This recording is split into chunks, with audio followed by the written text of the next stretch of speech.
what really happened with your host, Mike Rivero, because World War III is a really bad idea.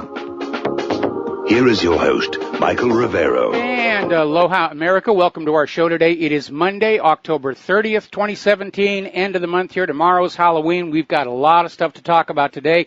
The phone lines are open, 800-313-9443. Sam is in our control room today, ready to answer the phone when you call on in. And obviously the big news right now is indictments. We've got indictments. Pay no attention to the Russian dossier or the uranium. You don't need to pay attention to that. We have indictments. We have indictments. And nobody is buying this. I mean, we're seeing things like even Natural News is out there saying this is a desperate attempt to distract from the Uranium One scandal and protect Hillary Clinton and all of her associates. The timing is very, very obvious.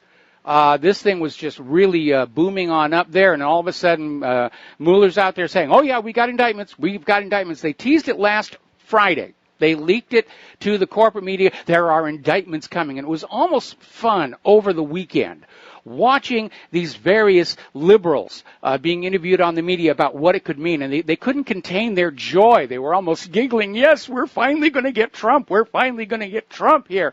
And so in the end, basically, Paul Manafort and Rick Gates were indicted by a federal grand jury in the Russian probe. And here's where it starts to come apart, because everything they're indicted for happened long before they were ever part of the Trump campaign, when they may have acted as unregistered agents of Ukraine, not Russia. So here is the problem. Robert Mueller's mandate was Trump-Russia collusion, and he's gone way off the mandate.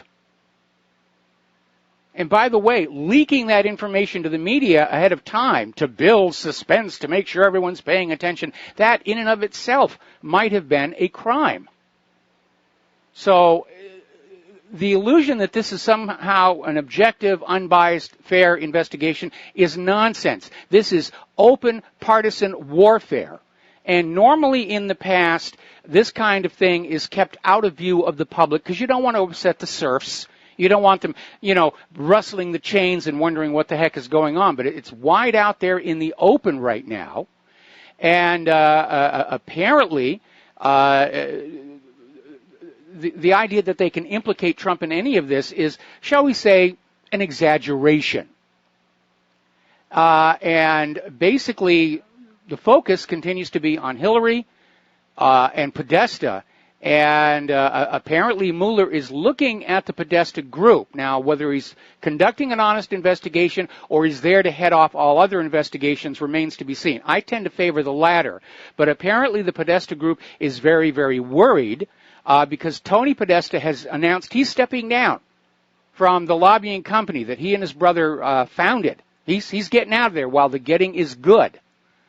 And basically, they're trying to imply that because Manafort was dealing with Ukraine when the Ukraine government was still friendly with Russia, that's the link. Oh, there's the Russian collusion. And again, all of this happened before the Trump campaign, before Manafort came on the Trump campaign. I mean, they're grasping at straws here, and it's very, very obvious. And we need to go back and remember something very important, okay? Rosenstein did not have a right to set up Mueller's special investigation panel under the law, just arbitrarily declare one, because if you look at Title 28, U.S. Code Section 592, there has to be a preliminary investigation indicating that there is a real crime there to be investigated. That was bypassed. So not only is Mueller off of his original mandate, his entire investigation is illegal because it didn't have the required preliminary investigation.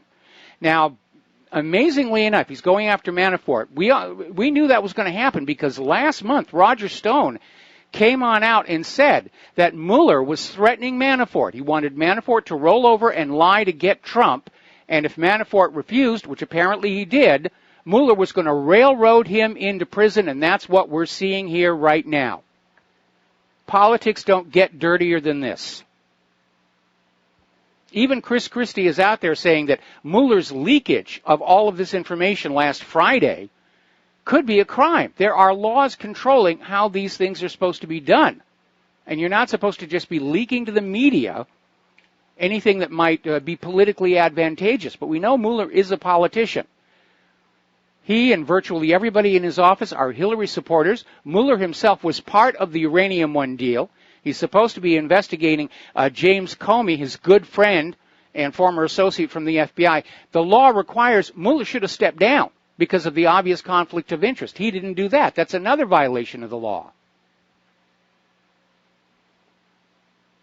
And this is coming from Trent Franks, representative Republican from Arizona, saying the law required that Mueller disqualify himself from heading up this investigation because of his long relationship with James Comey.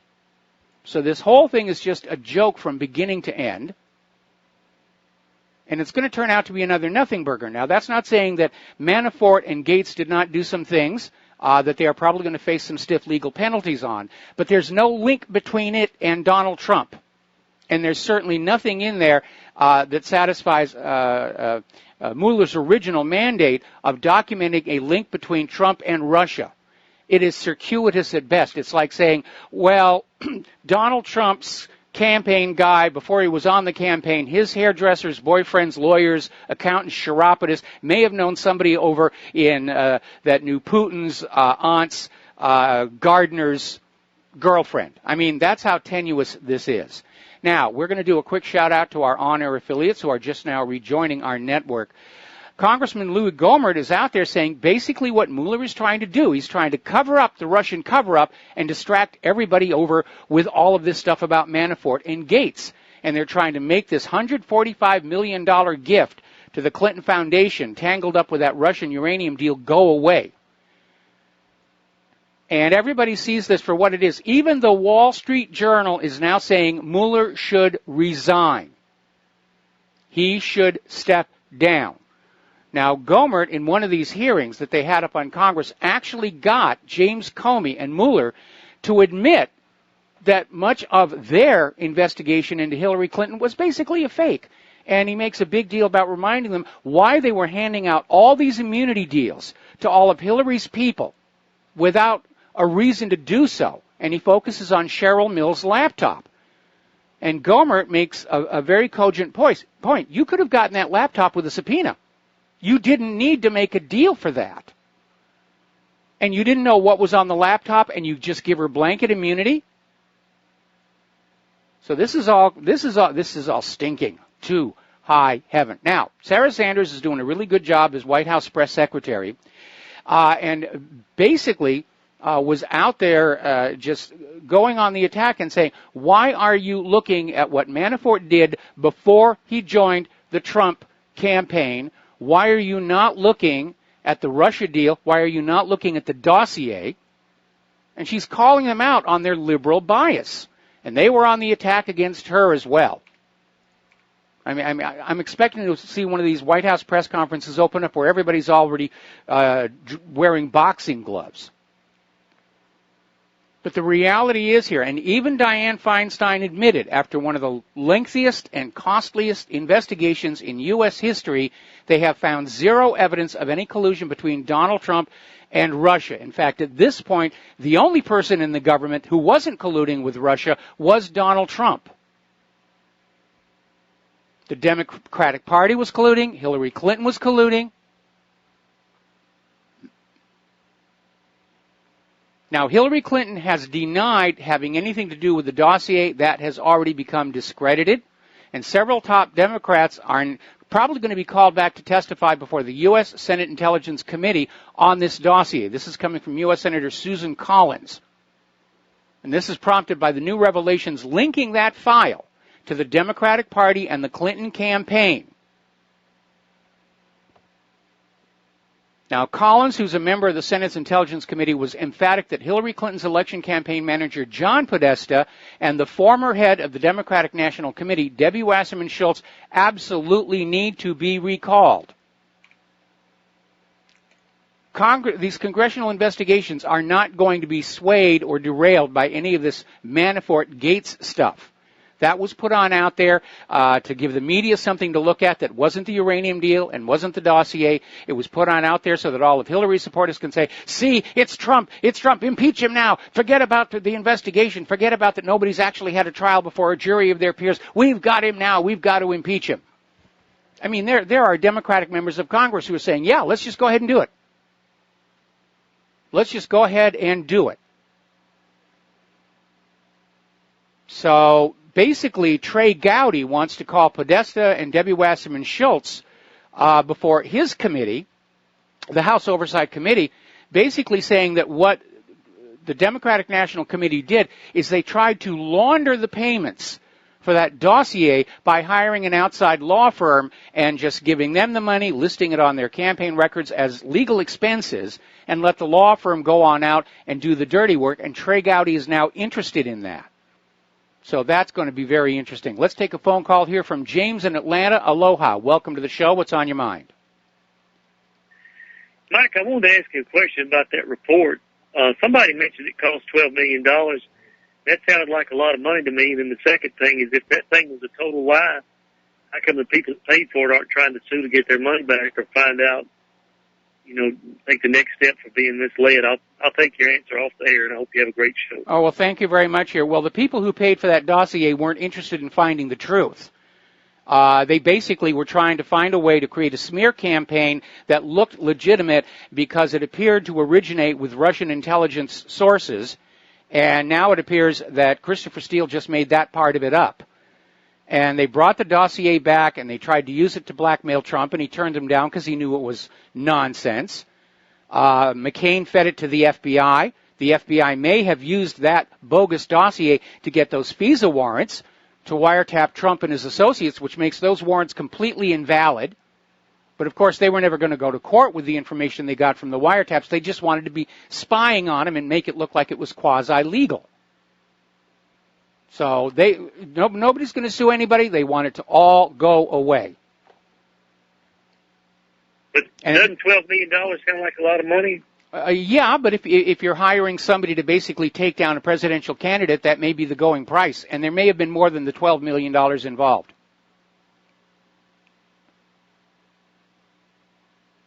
Okay? Thank you. All right, thanks an awful lot. We're going to let you go here. Now, getting on back to this, as you know, there's still an ongoing investigation and lawsuits involving Hillary Clinton's email server and the emails that were supposed to be turned over to the investigators and were not, and the State Department is stonewalling. They're saying they still have 40,000 emails to go through, and it's going to take until, maybe 2020, right after the election, before they can finish processing it. Well, the judge isn't having it anymore.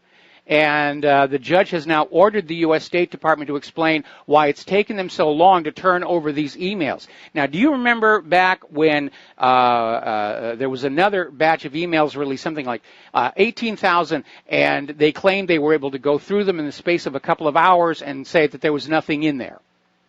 So it's stonewalling here. Here's the problem. A lot of those people at that State Department are holdovers from when Hillary was there.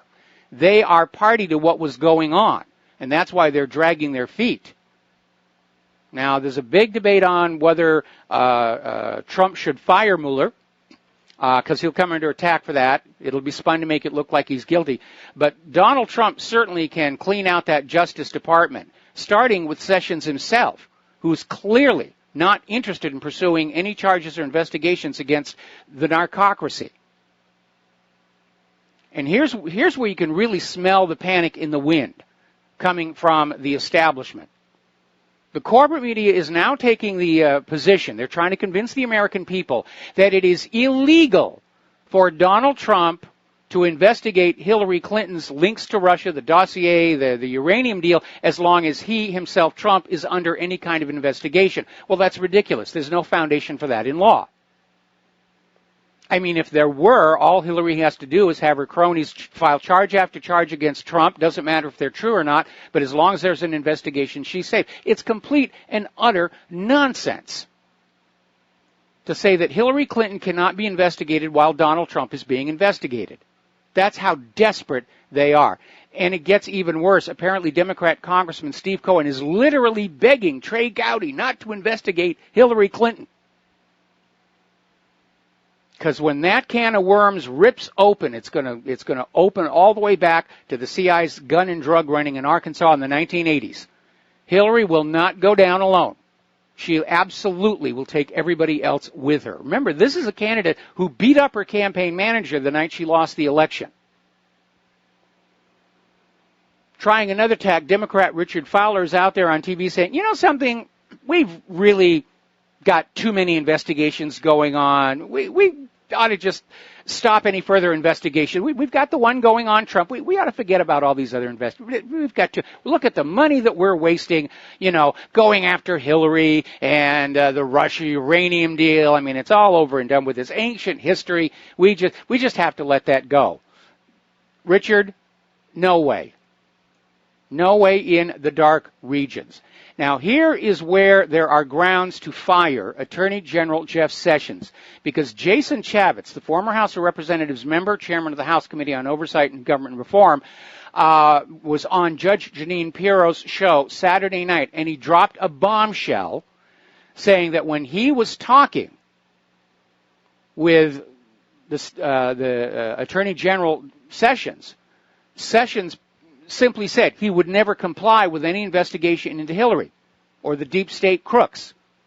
He wasn't going to do any prosecutions. Here we have the Attorney General of the United States of America simply standing up there and saying, I will not investigate Hillary Clinton. This is the second Attorney General we've had in a row protecting Hillary Clinton. This is the second FBI Director we've had in a row protecting Hillary Clinton. That tells you just how far, wide, and deep this corruption goes, and it goes all the way back to that flow of drug money pouring out of the CIA's drug smuggling operations. And they're all dirty with it. Now, getting on back to Fusion GPS, back when they were fighting tooth and nail to keep their banking records out of congressional committees, it was observed there's probably something else in there that they don't want to come to light. Well, too late, it came to light, because apparently Barack Obama's official campaign organization paid an additional $972,000 to this law firm that paid Fusion GPS to produce this phony dossier. So it's just spreading far and wide all over the place. Now, the Department of Justice, Congress, the House Intelligence Committee, has reached a deal with Fusion GPS. They're going to turn over all their banking records, so everybody's going to see where does the money trail lead. And this was a big fight. Devin Nunes was just fighting tooth and nail, saying you have no right to refuse this. We already know that this was all being funded by the DNC and the Clinton campaign. And this dossier appears to have been the entire basis for the FISA warrants and the wiretaps on the Trump campaign. This is bigger than Watergate. It is bigger than Watergate. We have to keep this in the forefront of the attention of the American people. The corporate media is going to be going all about Manafort and Gates and all this other stuff, and it's irrelevant because it all happened before he joined the Trump campaign. This is the pay dirt. Look how hard they're working to protect this. And by the way, once we're done skinning Fusion GPS and nailing their hide to the barn, let's talk about CrowdStrike, because their bogus report claiming that Russia hacked the DNC emails, from which they later pulled back, was the basis of all the Russian sanctions. So it's time to go back and look at CrowdStrike. Look at all these little companies that are basically laundering the propaganda, laundering the smear jobs. We had nothing to do with it. The law firm was the conduit. CrowdStrike is the one who told us Russia hacked the DNC servers. We're going to take a break for commercials, and we'll be back after these words from our sponsors. Hello, hi, America. Welcome back to our show here. And basically what's going on here is Devin Nunes is shifting the probe. The original probe was there anything to that dossier, the claims made in that dossier? And at this point it's obvious, no, there wasn't. There's nothing there. It's a nothing burger. And so Nunes is now shifting away from that and saying, okay, who was behind this? It's obviously a smear job. And he's now starting to look into the evidence that the Obama administration had unmasked the concealed names of Trump associates in highly classified intelligence reports during the election campaign. So this is starting to build momentum. Now, remember Larry Klayman? He founded Judicial Watch. He's now got another organization, Freedom Watch, down in Florida. This man has an incredibly long track record of going after the corrupt in both parties with equal enthusiasm. Nobody can claim this guy has a bias, and he has basically stepped forward and offered himself to be a special counsel, looking into the matters of the Clinton, the email server, the uranium deal, the fusion. And frankly, I think that's the best idea I've heard in a very, very long time. And I know he's run a petition on his Freedom Watch website. We linked to that, I think, end of last week. But I think maybe an email campaign or maybe getting on Donald Trump's Twitter feed and say, you want a special counsel who's going to actually do the job, you get Larry Klayman out there. And if I could put into a plug to one of Larry Klayman's former associates, Alan Favish, who was the lawyer who took the Freedom of Information Act lawsuit over the Vince Foster death scene photos all the way to the United States Supreme Court. You get these two in there, you're going to get results. But when you look at the deplorable track record of the people who are inside that beltway, it's all swamp. That's the problem. Trump's big mistake when he went in to drain the swamp is he started hiring the alligators and the water moccasins for the key staff positions. And again, you have to go back and look at that shameful display of 2 attorney generals in a row protecting Hillary Clinton, 2 FBI directors in a row protecting Hillary Clinton. Trump needs to start going outside the beltway. There are qualified people out here in the United States of America who can do the job of government, who do not have those compromising connections with the CIA, the drug running, the Clinton Foundation, or any of the corrupting influences. That's where Trump needs to go for a talent pool. There's some very, very good people out here. Larry Klayman absolutely should be a special counsel. Now, up in New York City, the Board of Elections is finally admitting that, yeah, they did break the law during the Democratic primaries, and they threw out 120,000 Democratic Brooklyn voters from the voting rolls ahead of their primary. And they didn't have a legal right to do so. They simply threw them out. And Brooklyn was heavily Bernie Sanders. So the New York City Board of Elections threw that election, threw that primary to Hillary Clinton. All right, let's take a phone call. Dustin in New Jersey, aloha. Welcome back to the show. What's on your mind? Yeah, hi, Mike. How you doing? Doing okay. Yeah, Mike, before Trump got in, he should have known, what the heck was Paul Manafort doing in his administration anyway? Who picked him for him? I mean, these are all roadblocks and setups. He worked for the Bushes and the Clintons, Paul Manafort. He was involved with, I would have never got near him at all. Like you said, he's got to go outside the Beltway, Mike. He's not listening to anybody. He's got to get rid of all these people. He's got to get rid of, the top 100 Pentagon officials. He's got to get rid of the CIA officials and the the State Department, Mike. If you don't get rid of them, then it's over, because there's too many of them. You got to get rid of them all. You're absolutely right. You're absolutely right. Trump's biggest mistake coming into the White House, he wanted to be magnanimous in victory, and he was saying to all these people left over from Obama, you can all keep your jobs. I'm the new boss. That's all you need to remember. And for Donald Trump coming out of the world of business, that was a reasonable thing for him to expect. And that's one of the areas in which I said he was as dangerously naive coming into the world of D.C. politics as Jimmy Carter was. Stay on the line, Dustin. I'm going to come back to you after the commercial break. And aloha, America. Welcome back to our show here. We're talking with Dustin in New Jersey. And Dustin, I'm already getting emails saying, yes, you're absolutely right. The entire inside the Beltway has to go. All of these corrupt agencies have to be just scraped on out like your Halloween jack-o'-lantern. Because Trump was very naive coming into the White House. He really thought, based on his experience in years of business, if I'm the boss and I'm signing the paychecks, you work for me. And he just assumed that was going to be the case going into the White House. And Washington, D.C. does not work that way. Take Versailles, the Borgias, and Game of Thrones, throw them in a blender, hit puree. That's what Washington, D.C. is. But also the NSA. You can use them. You can use the NSA if you got rid of everybody in the NSA. You know, you can listen in on people's phone conversations, and then also use the FCC, Mike. Pull some of those licenses to CNN and MSNBC. You know, and then Trump doesn't he have a kill switch to come on national TV and announce that, you know, there's a deep swamp? People need to really have a night of him coming out with an emergency press conference in front of, you know, in the Oval Office, say we have a deep state swamp, and explain to the American people what's going on, you know, because, Mike, we can't take another year of this.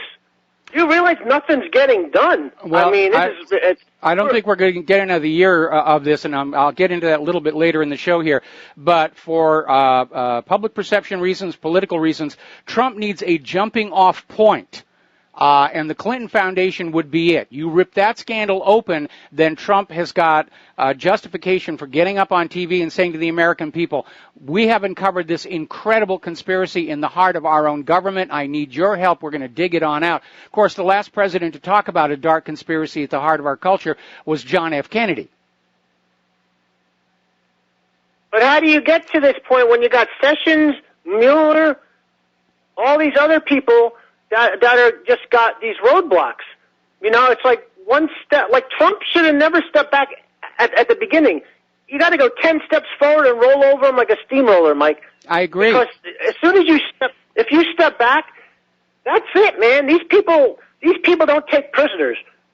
No, they don't. They leave a lot of dead bodies behind them. Trump should have put on his presidential brass knuckles the first day he took office. He still has time, Mike, and like I said, this can't go on for another year. We're a laughingstock of the world for a while now, but it's pretty bad now. I mean, it's just a joke. I mean, it's a joke, but I mean, he still has time, but he needs to just clean house, and I don't know what he's waiting for. Yeah, he better do it quick, though. I agree. Thanks, Mike. He has run out of time. I mean, they're circling the wagons on him. They're trying to turn these indictments for Manafort and Gates into grounds for impeachment. And there's that one Democrat has already filed articles of impeachment charging obstruction of justice. And there's no specifics and no details. But you've got both parties want him out because he's not part of the clique. He's not part of the narcocracy. And if you look at the sloppiness with which all this stuff was being done, using the law firm as a cutout, it's sort of casual. It wasn't, they weren't really working that hard to conceal what they were doing because they were absolutely convinced Hillary Clinton was going to steal that White House and they wouldn't have to worry about any investigations whatsoever. That's why they're all in a panic, because they're all dirty. Remember, there was that anonymous FBI agent was leaking information onto the web saying that all of the major players in Washington, D.C. of both parties are neck deep in the slime of the Clinton Foundation. And after 30 years of the CIA's drug money corrupting the government to serve the CIA interests, it's going to be impossible to find somebody who isn't dirty to some extent or another. And so, yeah, I'd like to see Trump actually become more proactive. And he's unfortunately sold out to the military-industrial complex, but he can't sell out to the political establishment. They have no loyalty. He could give them everything that they want, and they're still going to throw him in the trash can as quickly as they can. All right, let's take a phone call. Peter in Los Angeles, aloha. Welcome to the show. What's on your mind? Mike, I want to echo what was said before. There's no way that you can successfully fight back with these guys with the NSA and the CIA, which has overlapping surveillance capabilities, and all these other people who are enemies of Trump and enemies of us. The other thing I wanted to say is, think back to when Barack Obama appointed Hillary Clinton, who he knew to be absolutely, without any morals whatsoever, absolutely corrupt. And you got to wonder, and of course he went through all these speeches. Remember, he was going to end the wars himself. He was going to recognize Palestine and all the things that he said in his speech in Cairo and everything, all that didn't last at all. And you wonder, what did Hillary? How did she turn Obama, who certainly was turned and certainly as corrupt as can be by the end himself? But could it have been that the carrot was, we can make you rich in the Clinton Foundation? We'll give you a couple shares in the Clinton Foundation and in the profit. And B, if you don't, then we'll do something like what we're doing to Trump right now. And that's how she got it. Of course, without a lick of foreign affairs background and only a couple of years in the Senate where she didn't do anything at all. But well, anyway, no. You've got it backward. You've got it backward. I mean, Obama was able to defeat Hillary Clinton despite the vote fraud that was going on back then as well here, because Hillary wasn't seen by the public to have that much experience. So remember, there was that secret. Well, it wasn't secret. Everybody knew it happened, but it was a private meeting between candidate Obama and candidate Hillary Clinton, where they went into this house and they had a discussion. And the deal that was made there was that Obama was going to probably win the election, and in exchange he agreed not to gore certain oxes, not to overturn certain rocks, and that he would appoint Hillary Clinton as Secretary of State, which would give her the credibility to run for president last year. And I think that was the deal that was made. And Obama simply signaled right from the very beginning he was willing to go along with the existing power structure, the existing corruption, and that's why he wasn't all that big a threat to them. Trump was this total, complete outsider. And the Republicans tried to derail him. Then when he became the nominee, everybody tried to derail him. They tried to steal the election, and they failed because the American people are so sick and tired of the existing political corruption that we were just desperate. We were going to grab anybody that wasn't inside the Beltway. We would have elected Bozo the Clown into the White House as long as we knew he wasn't connected with that deep state. And unfortunately, however it came about, whether Trump knew he was lying or whether he's been threatened with his life or whether his family's been threatened or whatever the deal is, he has been co-opted and corralled. But again, he made a couple of big tactical mistakes, actually strategic mistakes. He tried to be magnanimous. He let too much of the old guard stay on board, and they had him from that point on. Mike, the only way out of this, honestly, and this is really no solution, the only way out of this is for Trump to invoke that the National Defense Resources Preparedness Act that basically where you declare martial law, because there's no way out. And by the way, that's no way out either, because there's no legal foundation. There's no legal foundation for him to declare martial law. Right now, this is purely a political conflict, and it's being, fought out in the courts and the media and the floor of Congress, none of which represents a military threat to the United States of America.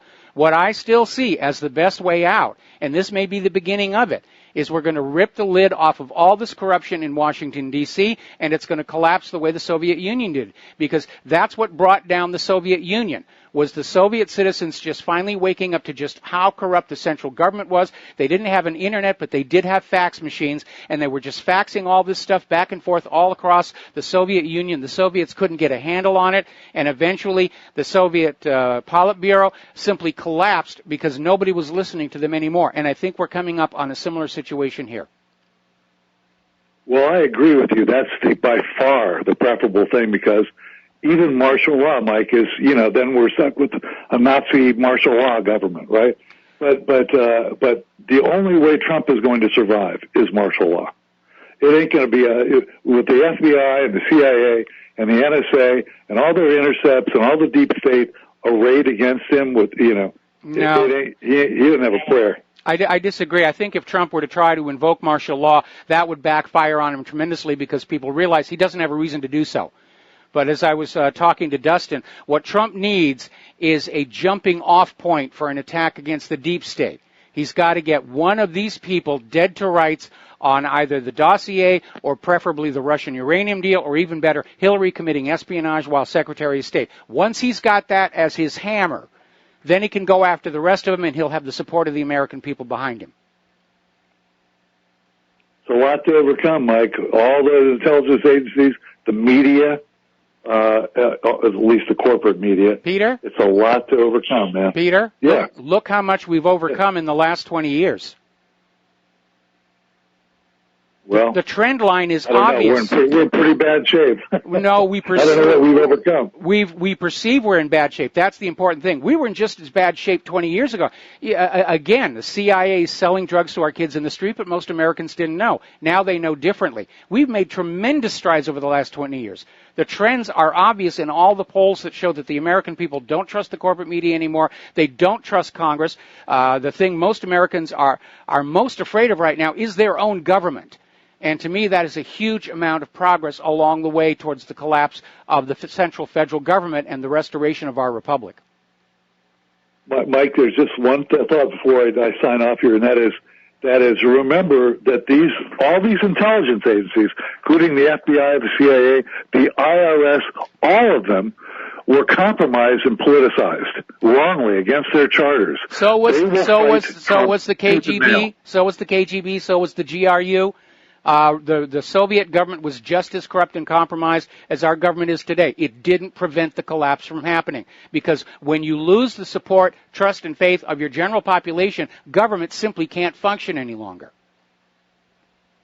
I'm saying my prayers, Mike. I really am. Okay, well. All right, thanks, Guy. All right, thanks an awful lot. We're going to let you go. All righty, now then, let's get on over to the war zones. Emphasis on the plural because things are heating up over there. As you know, the UN came on out with a reassertion of the claim that Assad gassed his own people in Idlib, basically last, I think it was April 4th. And everybody's saying, why are they still flogging this dead horse? Well, it turns out the U.S. new strategy in Syria is becoming visible, and that is they're simply going to hunker down where they are right now and refuse to give that land back to the Syrian government. In other words, it's a de facto invasion in place, and they're beating that dead horse about chemical weapons to try and justify it. And here's where it gets undermined immediately. The Syrian army continues to find all these terrorist depots. In the current one, the Jabhat al-Nusra terrorists, they're finding these depots with all of these toxic materials and precursors for chemical weapons. The evidence is it was the U.S.-backed rebels who were doing all of this, but the U.S. is still saying, oh, it was Assad, he had chemical weapons, even though he gave them all up, he made more, like Saddam had nuclear weapons and the rest of it, and we're just going to sit down here. We've got to protect the Syrian people from the evil Assad. And right now the U.S. is trying very hard to prevent the Syrian army from capturing the ISIS-held Abu Kamal. So forget what the U.S. government is saying. Look at what they're doing. The U.S. is fighting on the side of ISIS in Syria to keep the Syrian forces from liberating Abu Kamal. That's the reality of what's going on in Syria. They still haven't given up trying to turn that around and turn it into, well, if not necessarily an outright victory, at least it won't be called a defeat. Now, Syria's foreign ministry is saying, as far as they're concerned, Raqqa is still occupied. The fact that the U.S.-backed forces went on in and kicked ISIS out hasn't changed the dynamic as far as Syria is concerned. That's their city. They want it back. And the true scale of the U.S. presence in Syria is an open question at this point. Right now, the Syrian Kurds are refusing to reveal how many U.S. bases are inside that and around that area of Raqqa. They're refusing to disclose the volume of arms supplied to them by the United States. And I imagine the Kurds in Iraq are feeling a little bit slighted because the U.S. is still fully on board with the Syrian Kurds and has basically abandoned the Iraqi Kurds to the wolves. Now, here's an interesting story. The former Qatar Prime Minister was in a TV interview and basically came on out and said that Qatar, Saudi Arabia, Turkey, and the U.S. colluded and coordinated to fund al-Qaeda and destroy Syria.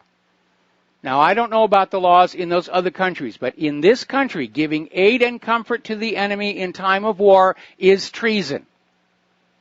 And we were all told al-Qaeda was our enemy, ISIS was our enemy, and we're getting more confirmation that the U.S. government was spending your tax dollars to send weapons to ISIS and al-Qaeda in Syria. That's an act of treason. People should be hanged for that. Meanwhile, Turkey's beginning to show that it is turning into a wild card. Another column of Turkish army has entered northwestern Syria. So this may be the beginning of a new huge push. You know, to retake Syria and declare it liberated as long as it's under foreign puppet rule. Now, turning on over to Iran, Iran's Minister of Industry, Mining and Trade, Mohammad Shariatmadari, say that 3 times fast, is basically saying Iran will continue its support to Syria. Now, mind you, this is economic support. This is not military. But Iran and Syria are all still buddy-buddy. Meanwhile, of course, the U.S. is out there screaming about Iran's missiles, Iran's this, Iran that. And the top Iranian general, Chief of Staff of Iran's Armed Forces Major General Mohammad Hossein Bagheri, is saying that it's a waste of time talking to the United States government because of their long track record of simply not keeping any agreements or promises that they make. And so from now on, the United States government is going to be judged not by what it says, not by what the corporate media claims is being done, but what is actually happening out there in the real world. Now, Iran's Navy commander, Rear Admiral Hibibullah Sayari, is saying arrogant powers will not dare to invade the Islamic Republic as long as the country maintains a high deterrence power. And he says that's what all the missiles are all about. Deterring invasion. And that's a very reasonable position because look back over the last 16, 17 years of war. Who is it who's initiating invasions, regime changes, drone strikes? It's not Iran. It's not Russia. It's not China. It's not any of these countries. It is the U.S. government. And every nation has a right to self-defense. That's just common sense. On the individual level, that's why we have the Second Amendment. We have a right to defend ourselves against outside aggression. We'll be right back. Aloha, America. Welcome back to our show. We're talking about the situation in Iran. And as you know, Trump has refused to recertify the Iranian P5+1 deal, even though Iran is fully in compliance, as attested to by the IAEA, even though every other signature to the agreement wants the agreement to stay, even though the vast majority of the American people want the agreement to stay, according to polls. But Trump's going to go on out and say, we're going to decertify and we're going to make stink face. Now, here's the key point. Iran is trying to say, let's keep things where they are, but they're already out there saying that if Trump unilaterally pulls out of the deal and the deal is dead, they are prepared to crank up their nuclear program as quickly as possible. And they're saying basically they could resume 20% uranium enrichment at Fordo in 4 days. Now, whether they would get their existing stockpile of uranium back from Russia is very much up in the air. But before anybody starts screaming about Iranian nuclear bombs, I want to remind everybody that the degree of enrichment is very critical. Most nuclear power reactors, the enrichment level is anywhere between 5 and maybe 10, 12%. Nuclear weapons, you have to be up 95, 96% enrichment. And that is a big deal because it's not just like going into the uranium centrifuge and turning a dial from 20 to 90. It's a little more complicated than that. But what's really interesting is Iran is looking at a new peaceful application for nuclear power. And the Atomic Energy Organization of Iran is saying it's starting to develop nuclear propulsion systems to be used for marine transportation purposes. And this is an idea that I actually floated some years ago on this show. Right now in the United States, nuclear propulsion is confined to military ships. And at this point, the carriers and the submarines are it. All of the other naval forces are conventionally fueled, using up petroleum, putting carbon dioxide in the air. Somebody alert Al Gore about that. But some years ago I said, look how much fuel is burned with this global shipping network. And maybe it's the time to develop commercial shipping nuclear power. Maybe around thorium cycle reactors, which are far less dirty than fission reactors, and you can't make bomb stuff out of them. I think that would be a major revolution, and it looks like Iran is getting ready to do just that. It would absolutely change the face of global shipping around the world. The oil companies certainly aren't going to like it. There's a good reason to invade. Invade Iran. They're threatening our oil profits here. And meanwhile, Iran has announced their space agency. They're going to launch what's called the Dusty satellite by the end of the year. They've been working on developing their own civilian space program. Of course, here in the United States, the corporate media is saying it's just a cover for them to test nuclear missiles. They're not really putting a satellite up there. Doom and destruction, and it's the Iranians, and everybody's turning them off. We're going to do station identification. Back with a phone call after these few words. And aloha, America. Welcome back to our show. Hour number 2. The phone lines are open, 800-313-9443. We're going to go to the telephones here. Tom in Indiana, aloha. Welcome to the show. What's on your mind? Aloha, Mike. You were talking about jumping off points for Trump. And I think Trump is very smart as to what he did with the JFK files. You see, it's like an onion. They threw the onion out there, and they're just peeling a little bit off and peeling a little bit off. And when the people find out exactly who killed the president and how they set it up and who's still alive, because I'm sure that's going to come out, there's too much there to not be able to put the pieces back together again when he's already put this out. And he knows all he has to do is sit back and watch this thing unravel. And when it does unravel, that's going to be a lot of the deep state that's gone, because he can take those people apart like Kennedy threatened to do. And he'll have the backing of all the Americans, the American people. They'll all be united to say, hey, you know what? This is not our country like it should be. This is what these people have taken from us. And look what they've done. And look how they tried to safeguard it. Now, he's right just to sit there and watch the whole thing unravel, because if you've been watching what's been coming out, you know, little by little, the onion's getting unwrapped. And I think he's sitting in a good spot right now. As far as the other people are concerned, you know, they'll say, hey, you know, that's still connected to this other stuff, too. And he'll have a big hammer to swing when the people finally realize that they've been lied to by a media that's been paid for by the government, the deep state government. And I think it'll be a great day for America again, and America will be great again. Well, obviously it's important. I mean, there has been some very interesting information coming out of the last JFK document dump, but for the vast majority of Americans, it is remotely in the past, and they don't feel an immediate sense of personal threat or affront. And so its effectiveness as a jumping off point, I think, is very limited. It certainly can be used as a supporting argument to hammer home the fact that what we're dealing with today is not, in fact, a new problem. But I think it needs to be something right now where people are saying, yeah, this was actually part of my life experience. And for the vast majority of Americans, that John F. Kennedy was assassinated before so many people were born. Even I was just a little kid when it happened.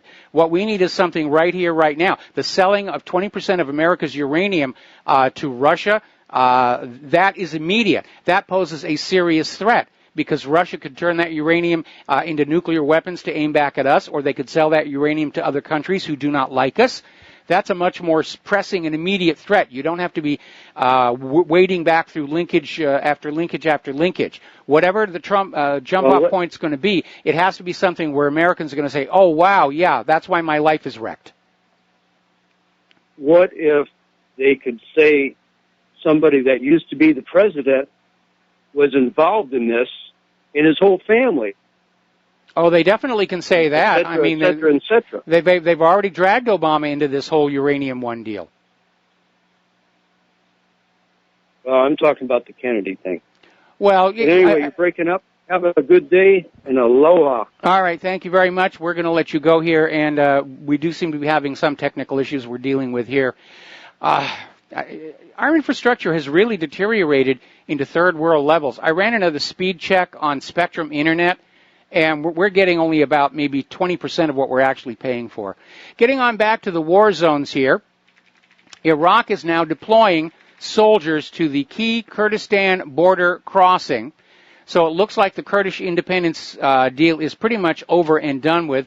Barzani, who's the Kurdish regional president has now stepped down and apparently is seeking asylum up in Belgium. Meanwhile, the leadership of the Iraqi Kurds are saying, why is Washington punishing us? We were their key ally against ISIS in Iraq. Why did they turn their backs on us? Why did they betray us? And, of course, the glib answer is because betrayal is what we do. Just ask Saddam or Assad or Gaddafi or any of these others here. But the reality is that the United States really did not want to get ISIS out of Iraq, just like they didn't really want to get ISIS out of Syria. They wanted to use ISIS to balkanize the countries, break them into smaller parts.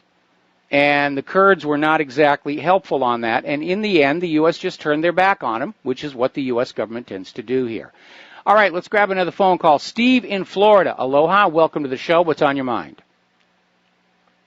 Well, Mike, I understand the differences in the weapons-grade uranium versus power to power your city.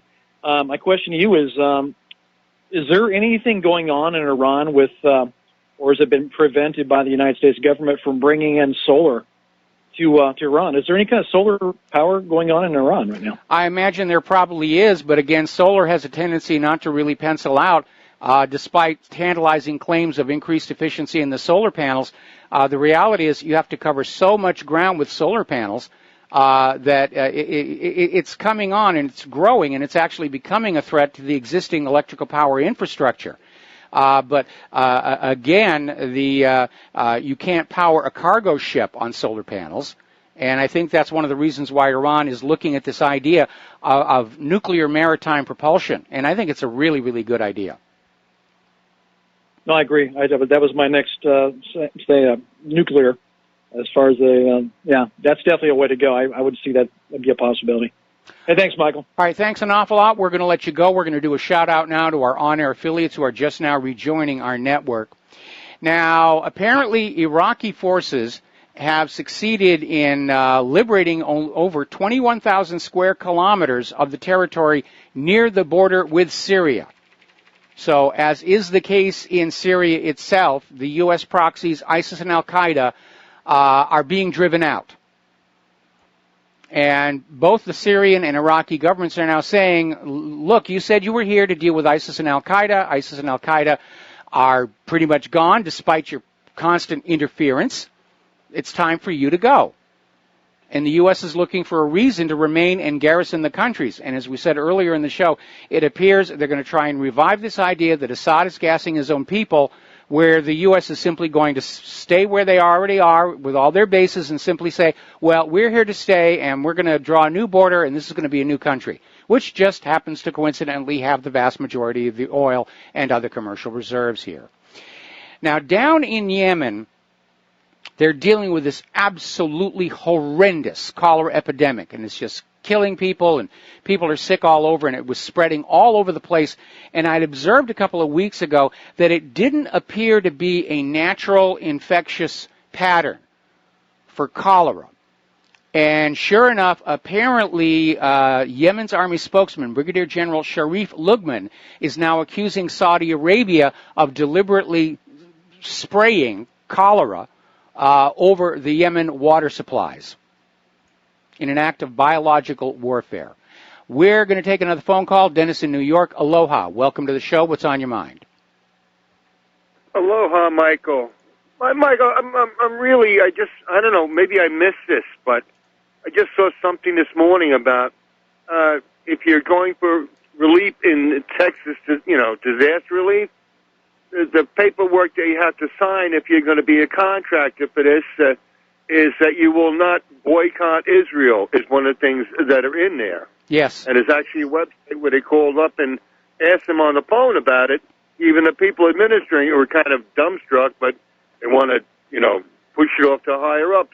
Is this for real or what? Yeah, it's for real, and it's not just the contractors. It's anybody applying for aid to replace their lost home. In the contract is you have to certify that you are not boycotting Israel, you're not part of the BDS movement, and you agree not to be part of the BDS movement for the term of the contract, however long it is going to take to get your home rebuilt. It is wholly inappropriate And apparently Holy cow, it comes from Governor Abbott himself, who's very pro-Israel and seems to think of Israel before he thinks of the people of Texas. And there was actually a law out there where they're trying to outlaw BDS, and somebody made the harebrained decision to incorporate this into all this disaster relief, and it has provoked a tremendous backlash. And my advice to the Texans is, next election, you find yourself another governor. That's 100%. Yeah, that's 100%. Unbelievable, Michael. Unbelievable. You know, is another funny thing. All of the aid that we do get to Israel, okay, is not really documented because there's a large number of loans that are made, and Yes. I say loans in parentheses, quotation marks. These loans are never paid back. Yes. They're loaned out this money, never intended to have a payback. Yeah, And have been getting away Congress will pass a resolution forgiving the debt so that Israel can say they've never defaulted on a loan. But it's just another way of looting the American people and feeding it into Tel Aviv. I read about that years ago, Michael, when I used to be on the Daily Paul, you know, back in those days. It's funny you had that fella just on before saying, well, it's the American people, and what if Trump knows, and what if the people know? You know, as far as disclosure on all these things with the JFK assassinations, etc. Here's another example of disclosure that's never meant. Here's another example of we will never get the facts out because the media is run by the powers that be, and part of that is Netanyahu and company. Well, you know, Netanyahu was supposedly facing, he's facing heavy opposition from the Israeli people, even from within the Knesset, and they were looking at him for all these corruption charges, but apparently now his cronies in the Knesset are going to pass a bill saying that sitting prime ministers cannot be investigated or indicted for any crimes they commit. So it's basically, it's a carte blanche. If you're prime minister of Israel, you can commit any crime that you want. And again, it's another indication of how corrupt the whole system is. And that corruption is spreading out of Tel Aviv, and now it's corrupted Washington, D.C. Or the other way around. I don't really know. Okay? All right, I guess Dennis hung up there. We're going to let you go. Now, getting on over to Korea, very alarming story coming out of Sputnik News. The U.S. will never stop drills with Seoul, South Korea in return for freezing of North Korea's tests. In other words, the one bargaining chip that they might have had to cool the situation down is now off the table. And, President Trump has hailed China's efforts at the easing of the North Korean nuclear crisis while blaming Russia for not doing enough. And as you know, this Friday, Trump is leaving for his Asian tour, 12 days. But they're basically saying the U.S. is going to go on having exercises off the coast of North Korea no matter what North Korea does. Well, they've just taken away any incentive for North Korea to try and accommodate U.S. interests. Meanwhile, Mattis is out there saying the U.S. will never accept a nuclear North Korea and says North Korea is reducing our security. No, North Korea, in the face of continued U.S. aggressions over the last 16 years, is trying to prepare to defend its country from an American attack, which is very obviously being telegraphed. And North Korea is getting ready for it. They're conducting mass evacuation drills, blackout exercises, because they know that the U.S. Pioneered the graphite bombs to destroy electrical systems. And again, another provocation. The U.S. has banned entry of South Korean activists who are opposed to Trump's war on North Korea. The group was planning to visit New York, Washington, D.C., Los Angeles. They had meetings all set up to say this is really dumb, and they were blocked literally at the border. Now, despite his talk about praising China for their work on North Korea, the U.S. has actually sanctioned China over the North Korean missile launchers because a Chinese company provided the vehicles, the actual truck beds. Ooh, you can't do that. So I don't know how accommodating Xi Jinping is going to be when he and Trump finally meet. Although I imagine probably a vast part of that discussion will be about the petro-yuan rather than North Korea. But the reality is, it is the U.S. that is escalating the situation, and nothing underscores that more than the returning of the B-52s to 24/7 on alert status. They're playing with fire. And if you go back and you study the history of the last Cold War, you will recall there were several near misses with those weapons. B-52s that crashed. They lost bombs into the Mediterranean. Took them forever to find that. There was another crash high in the mountains where they were concerned that the bomb could actually go off. Supposedly, there's still a nuclear weapon buried in the seafloor someplace off the coast of Savannah, Georgia. Remember that movie War Games? That was actually based on a real incident where somebody was feeding a training exercise tape into those big computer banks that control the nuclear missiles, and the message that it was a training simulation didn't get out. And they were on the verge of punching the button when they finally realized what was going on. Now, anybody who's a gun enthusiast will tell you the safest way to have your gun is you have the clip with the ammunition outside the gun, separate from the gun, nothing in the chamber. That's about as safe as a gun can be. What Donald Trump has done is he's taken the gun, taken the magazine, slapped it in there, and cycled the action to put a round in the chamber. That's what these B-52s symbolize. And when you have a live gun with a live round in the chamber, that's when accidents happen. And that's what we're concerned about, a nuclear accident. And it's not just the B-52s. The U.S. has deployed a B-2 stealth bomber fitted out for carrying nuclear weapons to an unidentified area of the Western Pacific ahead of next week's planned visit to the region by President Trump. They're talking either Japan or Guam. So they're out there making war, bashing war. We're going to do war this, war that. The support logistically may not be there. We've been hearing all these horrible stories about America's poor quality weapons, and now it looks like the supply chain is coming up short because now the F-35s are being grounded because they don't have enough spare parts. Apparently, 22% of the existing F-35 fleet is grounded because they can't find the parts for it. Or they're not manufacturing enough parts for it. They're wearing the parts out faster than was expected. Meanwhile, the United States is starting to bolster their nuclear weapons stockpile. The administration of Trump is seeking to rapidly expand and upgrade the Pentagon's nuclear stockpile, claiming it's a force for world peace. Well, I'm sure the folks in Hiroshima and Nagasaki would absolutely agree with that.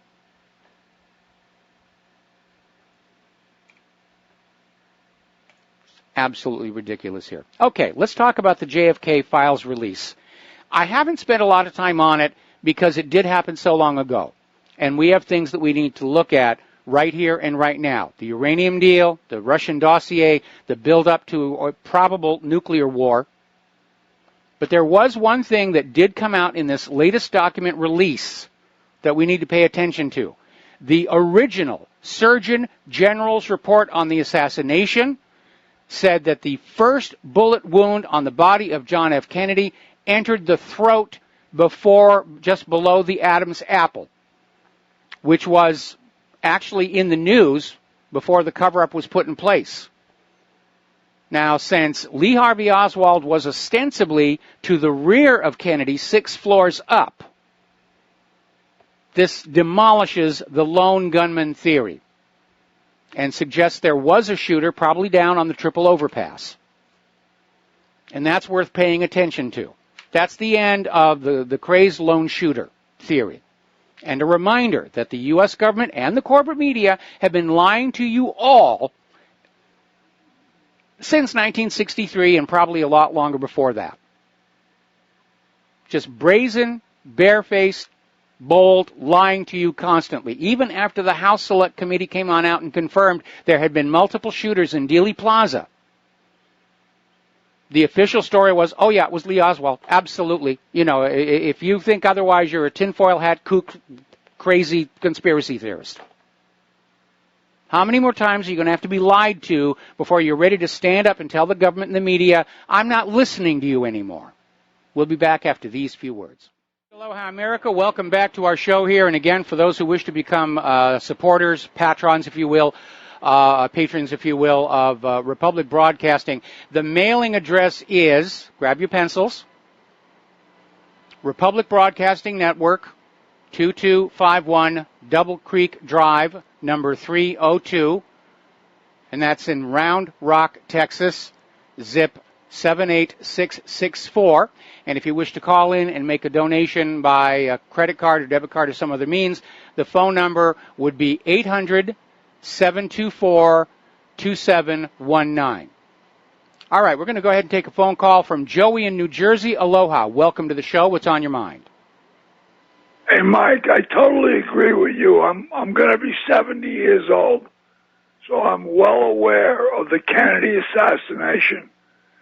And my question to you is, what do you think about this forensic doctor, Michael Batten, who's renowned in the field, and he's on Fox the other day, and he's explicitly stated that Oswald was the lone shooter. And then you got the other guy, Posner, who wrote a book, and he says the same thing, that Oswald was the lone shooter. Now, who's BSing who here? Well, anybody... With all the facts that are coming out. Well, you know, being a BSer is a very highly paid job in the United States of America, whether you're working for a public relations firm or you're working for the intelligence agencies. And you know, Posner, throughout the years, he's made a career of writing books attacking anybody who doubts the official story on anything. And every time I see him on TV, he can't even get the smirk off of his face. He thinks he's so clever. But here we have the actual government files confirming there was an entry wound on Kennedy's throat just below the Adam's apple. And again, that had actually been reported immediately after the assassination. And then they changed it and said, oh, no, it was an exit wound because all the gunshots came from behind. And you had Dan Rather, who came on TV, and he was a small market newscaster at that time. Nobody knew who he was, went on TV and said he'd been shown the Zapruder film, and he could see Kennedy's head rocket forward from that headshot. And he immediately rather became network stardom and the start of a huge career. And then, of course, when Jim Garrison charged Clay Shaw in the assassination, the Zapruder film was made public and confirmed that Dan Rather had lied to us all. He'd bought his career by lying to the American people about which way Kennedy's head went from the headshot. And now we have these last few documents that have finally been declassified, confirming there was at least one more shooter in that in Dealey Plaza. And that means that whole lone assassin story was nonsense. I mean, there's actually a photo of Lee Oswald standing at ground level on the street the moment Kennedy grabs his throat. The James Alkins thing. I've seen that. Yeah. Anyway, as we get more toward the anniversary of Kennedy's assassination, we'll spend a lot more time on that.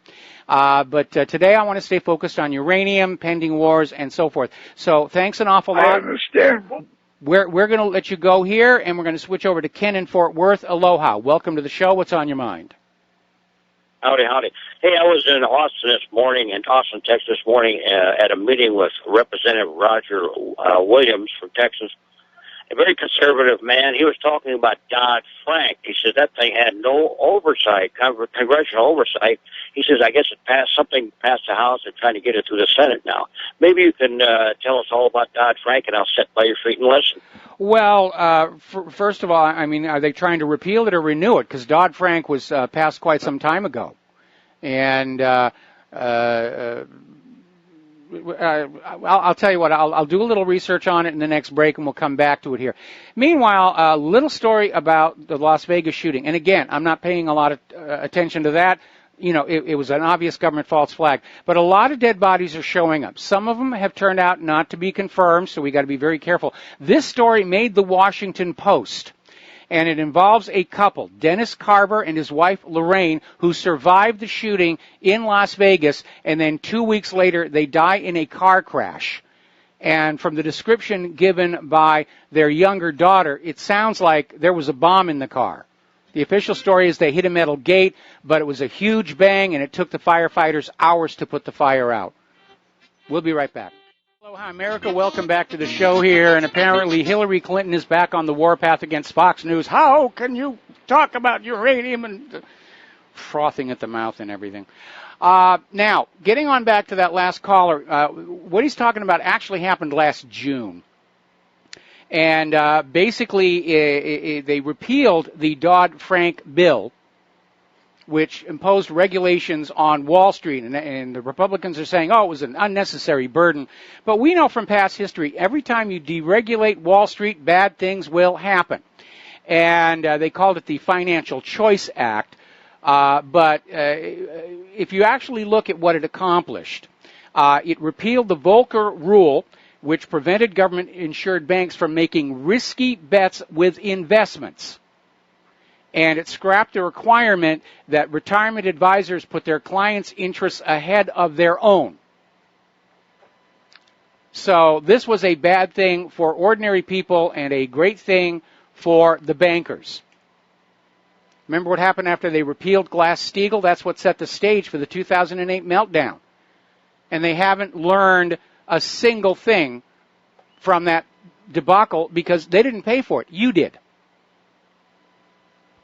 You paid for it all. Okay, now then, getting on back to the news here, talking about the economic news here. Right now, the big issue for the U.S. economy is China's announcement of a petro-yuan. And they're already starting to sell contracts deliverable at the end of the year. And it surprised a lot of analysts who didn't think China had the courage to do that.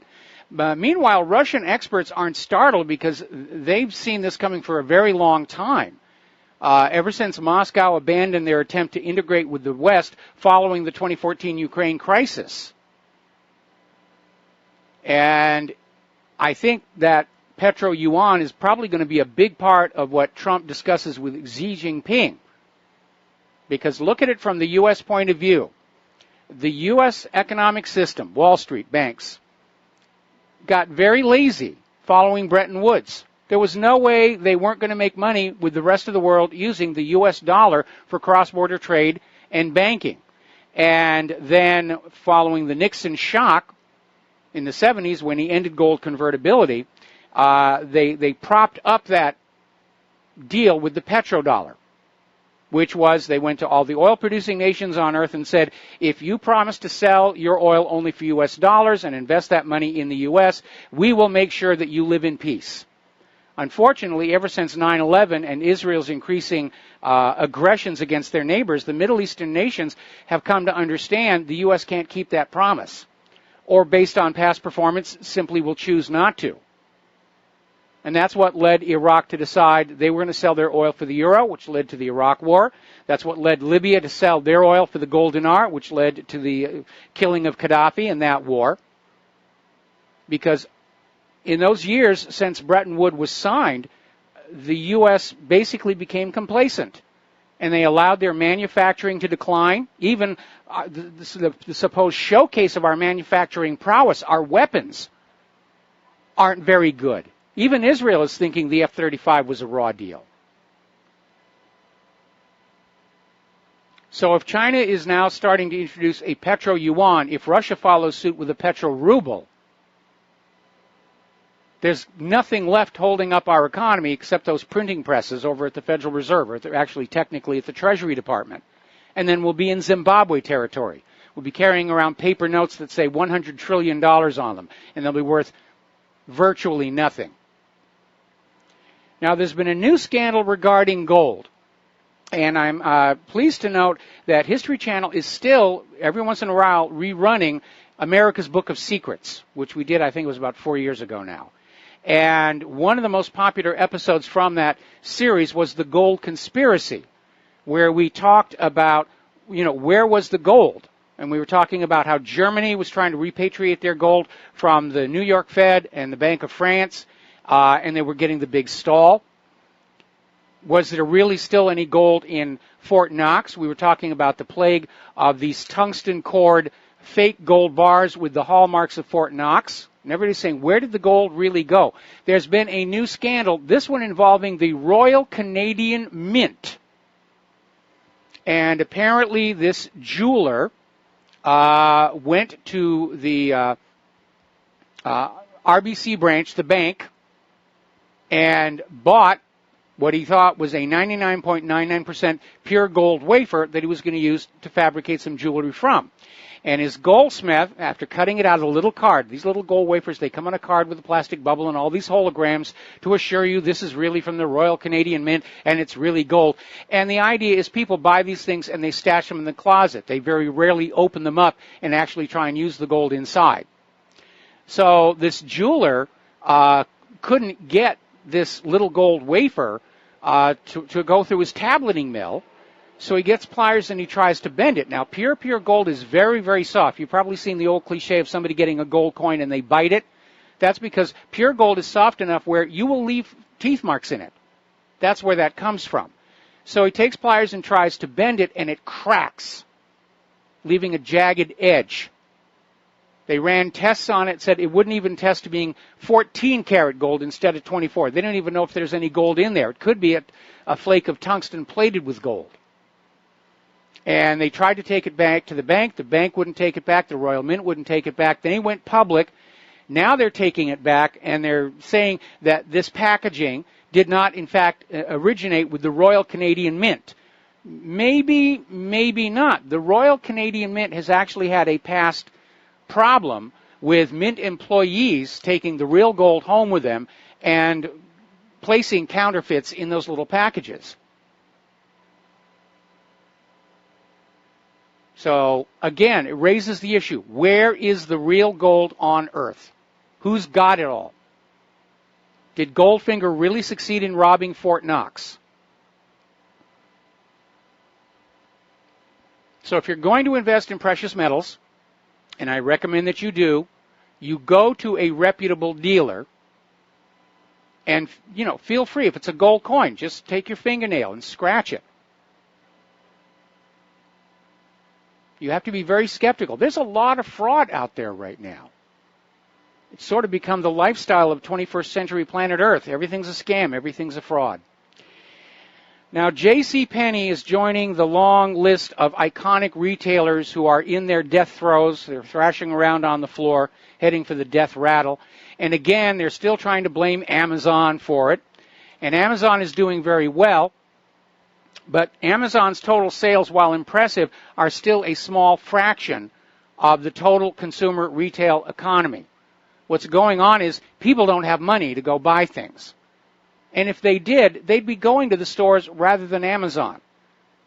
Because that's the retail experience, is instant gratification. You go into that shopping mall, you see what you want, you look at it, you get to hold it and see if it's built well, you give them your money, you get your product, you get to go home. That's really what drives retail, is instant gratification. And I really get sick of stores that you'll go into and you'll say, do you have this? And they say, well, we don't have it on hand. We can order it for you. And I'll say, I can order it. I want to look at the product in my hand and make sure it's actually quality so that I don't get sent something that sort of kind of looks like the catalog picture when it arrives in the mail. All right, let's take a phone call from Tony in Puerto Rico. Aloha. Welcome to the show. What's on your mind? Yeah, hi, Mike. Aloha. I survived Maria. How you doing? I'm doing great, and I'm glad you survived. Yeah, right. Yeah. Mike, I want to make a quick comment about the Whitefish scandal here, the electric company. Yeah. I don't know if you realize that the Secretary of the Interior is from Montana, that part of city where Whitefish is from. Yes. And my question is, do you think Donald Trump is aware of that? I have no way of knowing one way or the other. I have no way of knowing. I have no way of knowing one way or the other for certainty. Okay, thank you, Mike. All right, sorry I couldn't help you on that one. All right, let's go over to Vera in Iowa. Aloha. Welcome to the show. What's on your mind? Vern, are you there? Vern, I'm not hearing the phone. I brought him up. He's not speaking. Vernie, so Vern's not talking. Okay. Not here. Don's here. There he is. There you are. Okay. We're having trouble getting connected. Don in Iowa. Okay. Are you there, Mike? Yes, I'm here. You're on the air. Okay. I just wanted to say that the Manafort guilty of using offshore accounts. Oh, like that's so unusual. He's unique. You know, he's probably the only guy in Washington D.C. that has offshore accounts, right? Well, I guess they wouldn't let him into the Clinton Foundation. Everybody's guilty of offshore accounts. But the only thing I want to say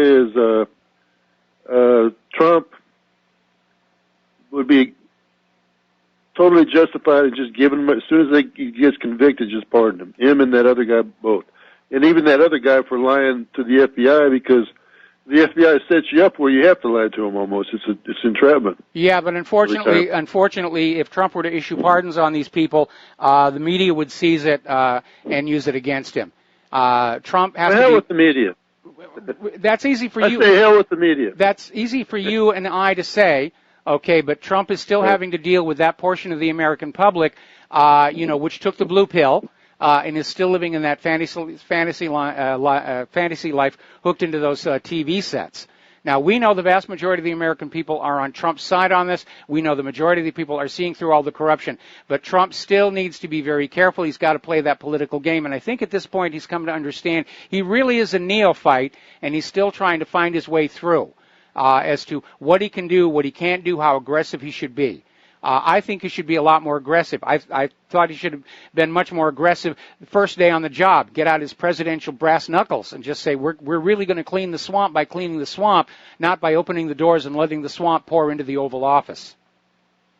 Well, he just do one simple thing, get a real attorney general there. That's all he has to do. One thing, get a real attorney general to do the job of attorney general, because all these congressional investigations don't mean anything. It's just a lot of hot air. I mean, they can recommend an indictment. Well, here's the problem with that. Okay, Trump can nominate an attorney general or a head of an FBI. They have to be confirmed by Congress, and Congress is just as corrupt as the rest of them.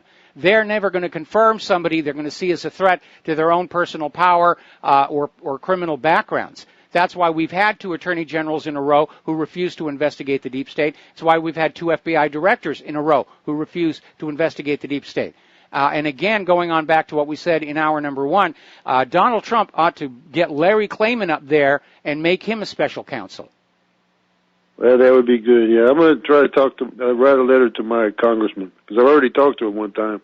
Not that he remembers me, but I might write a letter. Okay, I'll let you go, Mike. All right, thanks an awful lot. We're going to let you go. Now then, let's step back here a little bit and remember that this whole issue of sanctions against Russia goes all the way back to the accusation that Russia hacked the DNC email server, which was based solely on CrowdStrike's claim that they'd found evidence of Russian hacking, which CrowdStrike then backed away from after other security companies challenged their methodology. And remember, nobody but CrowdStrike was allowed to look at those servers. The FBI never did a forensic analysis on the email servers, the DNC email servers. The CIA never did one. The NSA didn't. These are the government's top experts, and they were not allowed to look at it. But that was the starting point for this escalating war of sanctions against Russia. And Russia is now starting to respond. The Council of the Federation has upheld a bill providing for the introduction of restrictions on cooperation between Russia and the United States. 2 key areas: the export of titanium and space activities. These are major deals. Russia has huge amounts of titanium the U.S. needs, and the U.S. does not have domestic supplies. And the issue of space cooperation, everybody was kind of hoping that the space would be left off to one side, because right now the U.S. is still dependent on Russian-manufactured rocket engines. Because back when we were all buddy-buddy with Russia, and the globalists were saying, well, we don't need countries making everything they need themselves, the U.S. kind of walked away from making rocket engines. They're trying to catch up now. And so far, it's been a very costly disaster. And they need those rocket engines. And now all of a sudden Russia is saying, we may not be willing to let you buy them anymore. In fact, Russia could go as far as to say, we're not going to let anybody buy any rides up to the space station on our spaceships anymore. So this thing is really spinning out of control. Almost has kind of a 2010 feel about it. the astronauts up on the space platform are getting caught in the political crossfire. All right, let's grab a phone call. Mateus in Canada, aloha. Welcome to the show. What's on your mind? Hey, Michael. There you are. Hey, I wanted to talk to you about armed police drones. I'm convinced they're coming to America, and they're already in China. We have an R2-D2 police drone that is armed with an extendable arm that can tase you. Sounds like a Dalek to me. It uses advanced facial recognition software, as well as it can sense danger. And so I believe the way it senses danger is that it's picking up the electromagnetic pulse of your heartbeat, and it can detect elevated pulse rates, which may be in alignment with somebody who has high adrenaline as they're planning to start a fight or do an attack or something. What do you think about that? Well, I don't know about you, but if I saw something that looked like a Dalek approaching me, my pulse rate would be pretty high. Yeah, it's self-fulfilling prophecy for tasing you, right? Yeah, really, that's it. And looking at how tasers can actually kill, then yeah, I think that would make anybody nervous that it's rolling toward. Now, is this experimental, or they've actually deployed it now? It's deployed. And I just want to remind everyone that we just have to be thinking 10, 15 years ahead about where this is all going. And it starts now with checking yourself out of the grocery store and the self-driving cars. If we don't have an attitude that at least of disdain, at least towards the automation of our civilization, we're going to be destroyed by it. We have to at least have a background cultural disapproval of the robots, or they're going to win. Well, I agree with you on that one, because most of the robots are being turned to tyrannical purposes. I know that there are fun robots. I know there's a big question mark over the so-called sex robots and everything. But again, my biggest opposition to robots right now is not necessarily as police enforcement, but we're leading to a culture in which there are going to be no jobs for humans. And then how do you prop up the economy when you're doing that? We got to take a break for commercials. We'll be right back. And aloha, America. Welcome back to our show. We're finishing up here on the economic news. And if you will remember, what led to the intervention in Libya and the death of Muammar Gaddafi was an effort to break free of the private central bank U.S. dollar hegemonic domination by Muammar Gaddafi. He shut down the private central bank, established a state central bank with a value-based currency, the gold dinar, and then he announced that Libya's oil would be for sale only for the gold dinar. And the rest of Africa were looking to Libya to lead the way into a post-U.S. colonialist economic situation. And that was the real threat. Wasn't just that Libya was going to stop using the dollar, it's the rest of Africa was going to follow suit, and they were going to start trading in the gold dinar. Well, apparently the reconquest of Libya and the death of Gaddafi have not discouraged these other nations, because now we have Uganda and South Africa are calling for the economic liberation of their countries. They want to run their economy for their own country and their own people, not just as a branch office of USA Inc. Now, getting on up to Europe, to nobody's surprise, the population numbers are growing rapidly, but it has nothing to do with birth rates, and it has everything to do with the flood of migration. And basically, they're estimating now that because of migration, Britain's population will swell by 3.6 million over the next decade. This is equivalent to a city the size of Cardiff. And it's expected to reach 70 million by 2029. Here is the problem. These migrants and refugees coming on in are not contributing to the tax base, which would allow for the expansion of the infrastructure to support the increased population. See, that is a problem. When your population is growing, you have to grow the infrastructure with it. More water mains, wider roads, more rail systems. And that's not happening. And that means the existing infrastructure in Britain and in all the European countries and across the United States of America are already struggling with loads far larger than they were originally designed to have to deal with. And it's another example of how these globalist policies are being implemented without actually thinking all the way through to all the possible ramifications and consequences of what they're doing. They just get the idea in their head. We're going to migrate everybody from the Middle East and Africa to Europe. That's going to be great. Well, it's great for everybody except the Europeans. Now, over in Chicago, Mayor Rahm Emanuel is looking at serious consequences for his decision to harbor illegal immigrants in Barack Obama's hometown, because it is a Title VIII violation. And now there's actually talk about the federal government starting to prosecute some of these mayors and governors for Title VIII violations. And, of course, in Rahm Emanuel's view, it's all Donald Trump's fault. He's not with the agenda. Of course he's to blame. We'll be back after station identification. Aloha, America. Welcome back to our show. Hour number 3. The phone lines are open, 800-313-9443. And somebody just sent me in this story. It's a flashback, actually. And it basically goes back to 2009 when China received a shipment of gold bars from the United States Department of the Treasury Bullion Depository in Fort Knox. These crates came directly from Fort Knox. Now, the gold is regularly exchanged between countries to pay debts and settle the balance of trade. We're supposed to use paper and ink and numbers in a computer, but banks and countries still prefer to trade in gold. So here is the problem. Chinese officials, being of the doubting kind, actually tested these gold bars, which had been shipped to them from Fort Knox, and the serial numbers indicated they had been in Fort Knox for years.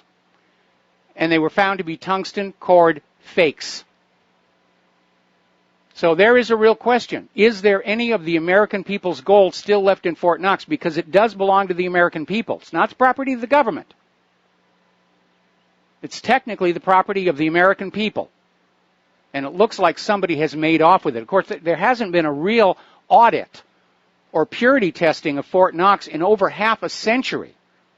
Now, back in the 70s, following Nixon's gold shock and accusations that there wasn't much gold in Fort Knox, they held a press conference. And they took a bunch of people into Fort Knox. They opened up one vault, which had a wall of gold bricks right up to the front, but nobody was allowed to touch them. Nobody was allowed to purity test them. They weren't allowed to open any other doors. Where did all the gold go? Who has got it? Is the big question. And it is an important question that needs to be answered because that's the property of the American people. And we know from the behavior of, for example, the Environmental Protection Agency and the Bureau of Land Management, government seems to have come to believe it has the right to appropriate, or to be more accurate, misappropriate the property of the American people. You've seen all these abuses by the Bureau of Land Management. We know that the Environmental Protection Agency was started by Richard Nixon in the wake of the gold shock to allow the government to grab public lands, sequester them away from the public, and then pledge them and their mineral resources as collateral on government borrowing. So it may all be an illusion. The money, the gold may already be gone.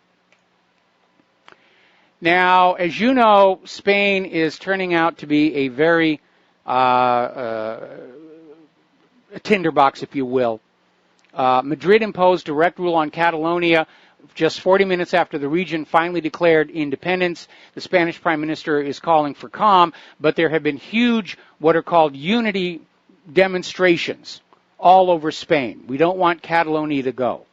The problem is here, not just for Spain, but for all of Europe, is they've just demonstrated there is no more real democracy in the European Union. Because the people of Catalonia voted for independence, and they're not going to get it. Same thing happened in Kurdistan, because there is this fascist globalist dictatorship that is not willing to let anybody escape their slavery. And it's going to come back to haunt European politics for decades to come. So, now over in Germany, their Social Democratic Party, their leader, which suffered its worst defeat in September's parliamentary election since World War II. Their leader, Martin Schulz, has made a decision to basically go into opposition against Angela Merkel. And he's basically saying if Merkel cannot form a new coalition government, there should be new general elections. But the reality is this desire for independence and sovereignty is going worldwide. And it's not coming from any one source. It's just something that springs from our hearts. We want to be free. We don't want layer upon layer upon layer upon layer of parasitic government ruling over us, trying to control every little minute detail of our personal lives merely to satisfy their continued employment as our masters.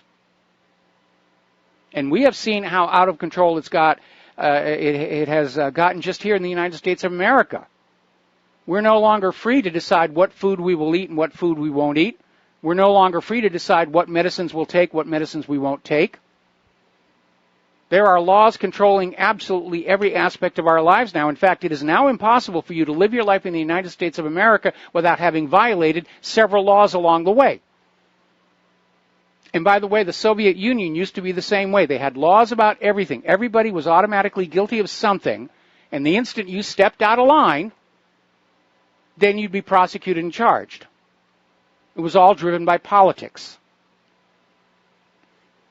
This actually gets back to what happened with Manafort and Gates, because as that caller was humorously trying to refer to earlier, everybody in politics is engaging in these little side deals, offshore banking, trying to cut the rules and bend the rules. Everybody does it, and everybody does a nod, nod, wink, wink, until you become somebody's enemy. Then they'll hit you with it. We're going to do a shout-out now to our on-air affiliates who are just now rejoining our network. Apparently over in Hungary, Prime Minister Viktor Orban is done talking about George Soros and the Open Society Network. He's basically, the propaganda is getting on out there, but he says it's time for an investigation. It's time for an intelligence probe into George Soros' Open Society Network, what they're really doing, who's really funding them, what is their real goal and agenda, because everything Soros has touched in Europe has turned into a disaster for the people of Europe. Now, getting back here to the United States of America and all of this white privilege, attack the whites nonsense, it is really getting absurd. Now, there's a social psychology professor, Jesse Daniels, of the Graduate Center at the City University of New York and Hunter College, and he's out there saying that the white nuclear family is one of the most powerful forces supporting white supremacy. He's literally out there saying that if you're reproducing white children, you're part of the problem. It sounds to me like he's coming up on mandating that whites must be forced to intermarry with other races. And by the way, something I couldn't help but noticing, I'm still a big fan of Lee Remini and her show on Scientology. And I'd heard a lot of these stories before when I was in Hollywood. I had a couple of brushes with the Scientologists when I was working in Hollywood, and they scared the heck out of me. But they had this episode about how the children were being taken away to these camps. That were the advertising brochures, it's camping and it's horseback riding, it's a lot of fun, and it turned out really to be little more than a labor camp with lots of physical punishment to make sure they were going to graduate as true fanatical Scientologists. And I'm looking more and more like the techniques used by cults like Scientology are starting to remind me more and more of the tactics being adopted by the liberal establishment. And I'm beginning to think liberalism has become a cult, just as dangerous, just as out of control as Scientology. Now, down in Virginia, there is a church called Christ Church, and it's one that George Washington attended. And there is a plaque in the church on the pew where he used to sit. And now the church has said the plaque is going to be taken down because it makes some people unsafe. I don't know why. Washington's been dead a really long time. The other thing is, well, George Washington owned slaves, therefore his plaque must come down. Well, get out your Bible and check Leviticus 25, 44 through 46. It is one of numerous passages in the Bible that condone slavery. So shall we start tearing the churches down? You can see how out of control and ridiculous this can become. The reality is every culture throughout history at one time or another has condoned and used slavery. You can't erase them all.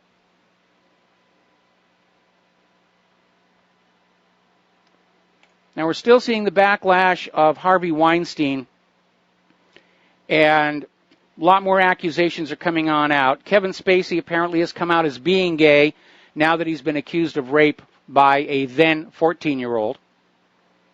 So it is really starting to come on out. Now, Corey Feldman is out there. He's trying to organize a bunch of survivors to come forward and say, yeah, we got abused, we got raped, we got assaulted. We were told if we didn't do these things, we would never work in Hollywood again. And everybody's out there criticizing Corey. Oh, you're just seeking fame and fortune, and, why didn't you mention this before? Well, it turns out in 1993, Feldman did file a police report naming his abusers. He told the police he was molested. He told the police who molested him. But at the time, everybody was focused on Michael Jackson, and they basically just dropped the case. Now, during the 1993 accusations against Michael Jackson by Jordy Chandler and his family, police were so focused on Jackson, they ignored Feldman's bombshell admissions and information. The admission was even recorded by police. But when the tape recording was released by the Hollywood tabloid Radar Online, the names Feldman gave were erased from the audio.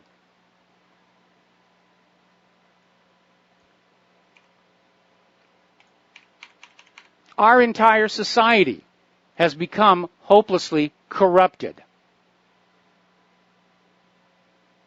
If you see a couple of angels show up at your door knocking and saying, "Can we stay the night?" you know you're in trouble. Meanwhile, Google has announced a partnership with the International Fact-Checking Network, which is funded by the Open Society and George Soros. And their goal is to censor the Internet, to not let you see, read, or hear anything that does not fit in with Soros' globalist agenda. They're trying to figure out a way they can shut down the independent media and get around that gosh darn pesky First Amendment, which says that we're allowed to criticize the government of the United States and, for that matter, of Israel. We're allowed to point out when bankers are less than honest, when media is less than truthful. They really don't like that. They're trying to figure out a way they can return us all to the comfortable embrace of a corporate media-dominated society like we had back in the 1950s and 1960s. So far, they're failing miserably. And they're going to fail because now everybody sees what they're doing. It's one thing to have a successful propaganda campaign when the people being propagandized don't realize that's what's going on. When they actually think what they're getting from the TV sets, from the radios, from the newspapers and magazines is factual and truthful. Once the people are awake, and Americans are, it's a whole different ballgame. Everything that is done to try and silence independent voices is seen as confirmation of the growing tyranny in this country. They're up against the law of diminishing returns. The harder they push, the less effective it becomes.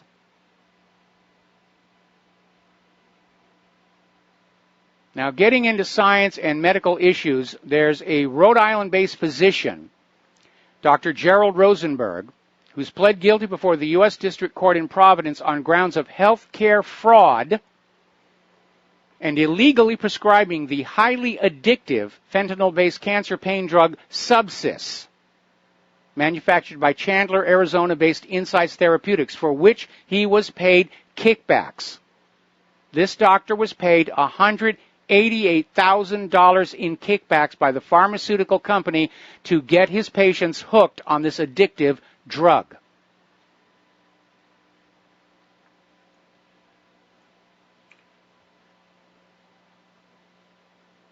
So apparently federal authorities have now arrested the billionaire founder and owner of Insys Therapeutics on charges of bribing doctors and pain clinics into prescribing these addictive drugs.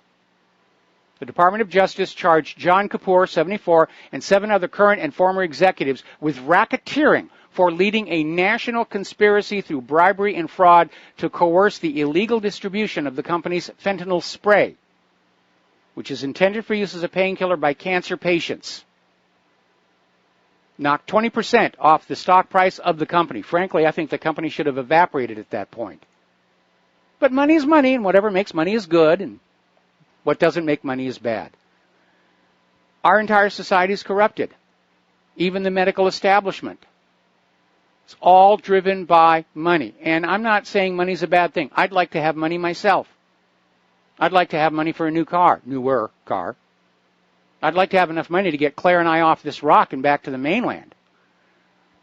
The reason I don't have that money is I'm not willing to do certain things that others do that are very well compensated for, such as lie to you, or push products that I know are bad, or fraudulent, or defective. We live in a society in which honest, moral, ethical people are actually being systematically punished for not going along with the scams, the frauds, the organized crime. Is this a country you want your children growing up in? Now, getting on over to Madagascar, that situation is spinning rapidly out of control. And for some reason, they keep saying it's pneumonic plague or then bubonic plague. But it really is all about the same thing, and it is continuing to spread like crazy. And 9 other countries have now been alerted that travelers from Madagascar have managed to reach the mainland in Africa. Now, the plague is airborne. And what is really complicating the situation is the people of Madagascar, this being the autumn where many countries have their festivals of the dead, ours is tomorrow, they actually have a tradition of the dead being wrapped in sheets and paraded through the streets. And people dance around the bodies. They're dancing around the bodies of people who've died from bubonic plague. And that is what is really spreading this disease like crazy. And people are being told, don't do that. And they're coming back saying, this is a sacred ritual. We have to do this. That was one of the big problems when Ebola started erupting in Africa, because it was the custom when somebody had died that you would kiss them on the forehead before they were buried. And, of course, that was the vector of transmission. There comes a time when you have to stop believing in the sacred whatever and start looking at the reality of what's going on in front of you. And I'm not saying trust science blindly, because science has proven itself to be as untrustworthy as anything else in our corrupted society. But use your own common sense. Trust your instincts. Most people, when they see a dead body, they pull away. There's a reason for that. Because early on in evolution, those hominid ancestors of ours who didn't pull away didn't live, didn't reproduce. There's a reason we have an instinctive aversion to dead and sick people. It's to control the rate of transmission. And it wasn't a conscious decision, we're going to evolve to avoid infection. It was simply the inevitable result of 2 different sets of random behavior deciding who would live and procreate and who would not.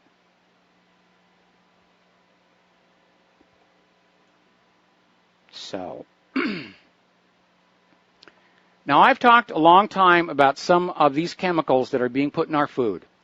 And at my age, I'm having to really read labels. I just went through a bad period of serious joint pain, which finally realized was exposure to yet another chemical in the food, which I'm now avoiding, and things are a lot better. But now there's a study that's come on out saying that monosodium glutamate and aspartame are now the two leading causes of permanent central nervous system damage in the United States of America. Now, we knew that about aspartame because before it was approved as an artificial sweetener, it was a biological weapon, an excitotoxin. And it would overstimulate neuron receptors and cause nerve damage. And in high doses, it would cause death. Now it's turning out monosodium glutamate operates exactly the same way. But it makes money, so of course we're going to put it in the food. And if you get sick, it makes more money because now you got to go to the doctor. See how life is like in the fascist states of America. We'll be right back. And aloha, America. Welcome back to our show here. Now, getting on over to the Menendez corruption case, interesting development. The defense has now arrested. They're going to do closing arguments. The jury will get the case toward the end of the week. But interestingly, at the last second, the defense filed a motion for a mistrial, arguing that the judge acted unfairly against them by forbidding a defense witness to testify because the witness's testimony would have been hearsay, which is normally not allowed in a court of law. And so Menendez's lawyers are saying, well, in this case, we should allow the hearsay evidence. The judge disagreed. The judge has dismissed the motion for the mistrial, so that's moving forward. That's the good news. The bad news is apparently U.S. District Magistrate Judge Deborah A. Robinson has dismissed the lawsuit brought against former Secretary of State Hillary Clinton by relatives of victims of the 2012 Benghazi attack. So the fix was in on that. Judge Robinson was, of course, an Obama appointee. Let's start taking some phone calls here. Jim in Gainesville, Ohio. Aloha. Welcome to the show. What's on your mind? Hi, Mike. This is Jeff Shackelford from Zanesville, Ohio. Please don't use your last name. You open yourself up to all kinds of... That's fine. All right. Okay. I appreciate that. There's so many topics, I don't know where to start, but I will start with the fact that I haven't heard anything about the JFK tapes being released. The main news media has been pretty quiet about it. Well, I imagine so. I mean, look into that? We're reporting it here in the independent media, and certainly the corporate media is not going to be interested in reporting on any of that, especially that original Surgeon General report that there was an entry wound to the throat below the Adam's apple, because that corporate media, they were all complicit in the lie of the lone assassin all of these years. They're not going to stand up there and say, yeah, we were lying to you all this time, but trust us when we tell you Iran has a neutron bomb or some such nonsense as that. And I hate to say this, but my parents would have loved to have read that report, and they waited till they passed away, where they would have really been up in arms, because they were the ones that really got us through that era. And for the Kennedy era and stuff like that, it seems like that's when the coup first started. Well, certainly that is when the U.S. started going down this dangerous pro-fascist direction. And it's rather interesting in Oliver Stone's movie JFK, which I imagine is going to be on the air real soon, and everybody's going to be watching it. There's even a line in there by Walter Matthau, who's playing a U.S. senator, saying it just seems like the United States has just gone down this terrible direction. Everything's gotten worse ever since Kennedy was assassinated. And that was true. Kennedy was like the golden age, Camelot, race, going to the moon. And ever since then, the U.S. has just deteriorated into this hollowed-out shell of a war machine where their solution to every problem is, let's drop bombs on people. Oh, I totally agree. Since Eisenhower, right after the World War II, and then they end up saying that Adolf Hitler was still in Argentina and stuff in '55 with a film video of it. Just, to me, it seems like we've lived nothing but a lie from then to now, to where I feel like my 50 years, I'm 58, but I feel like 50 years of my life has been constructed by smoke and mirrors. Well, don't feel bad about it. I'm sure that first 8 were also equally obstructed by smoke and mirrors. You've been lied to your entire life, so have I, so has everybody listening to this program. The difference is now we know it, and we know to be on the lookout for more lies in the future. Well, I'll tell you what, Mike, it's people like you that I've grown to focus in on. I've had 15 different people I've listened to on the radio and stuff. I've narrowed it down to you're on it. you're on it, and I really appreciate the time and the investment that you put into it. And I know they gave you a bad deal, too. So it's payback time, so I appreciate it. All right, well, thanks an awful lot, Jim. We're going to let you go, and we've got more callers waiting on the Thank you. We've got more callers waiting on the line, but we're also close to a commercial break, so we're going to let that go until we come on back here. Meanwhile, the early winter is hitting up in Minnesota, 10 inches of snow, 4 dead. 217 crashes across the state. Remember back in 1990s when they said 2000, snowfall's a thing of the past. Wrong. Yet another lie. We'll be right back. And aloha, America. Welcome back to the show. And before we take the phone calls, they're running a story right now where North Korea has announced they're going to launch a satellite into space. And, of course, everybody's screaming, it's a cover for a nuclear weapons test. And it does look like everybody's gearing up for this war in North Korea. And is it going to happen while Trump is in Asia, after he comes back from Asia? Obviously, it would be a lot safer for Trump if they crank up hostilities when he's back in Washington, D.C. But I actually had somebody write in a suggestion where my first instinct was to hit the delete key, and then the more I thought about it, the more I said, we can't really rule it out. And the reader's suggestion was that the U.S. could shoot down Air Force One and blame it on North Korea. And that would get their war with North Korea going, and it would certainly solve all of Hillary Clinton's and Podesta's and everybody else's problems. So, boy, I got to tell you, I actually do feel sorry for Donald Trump. I don't agree with everything that he's done. I'm still glad that he was able to prevail over Hillary Clinton. But he did want the job, and he's got it right now. I just wish he had some better advisors around him. All right, let's take a phone call. Frank in North Carolina, aloha. Welcome to the show. What's on your mind?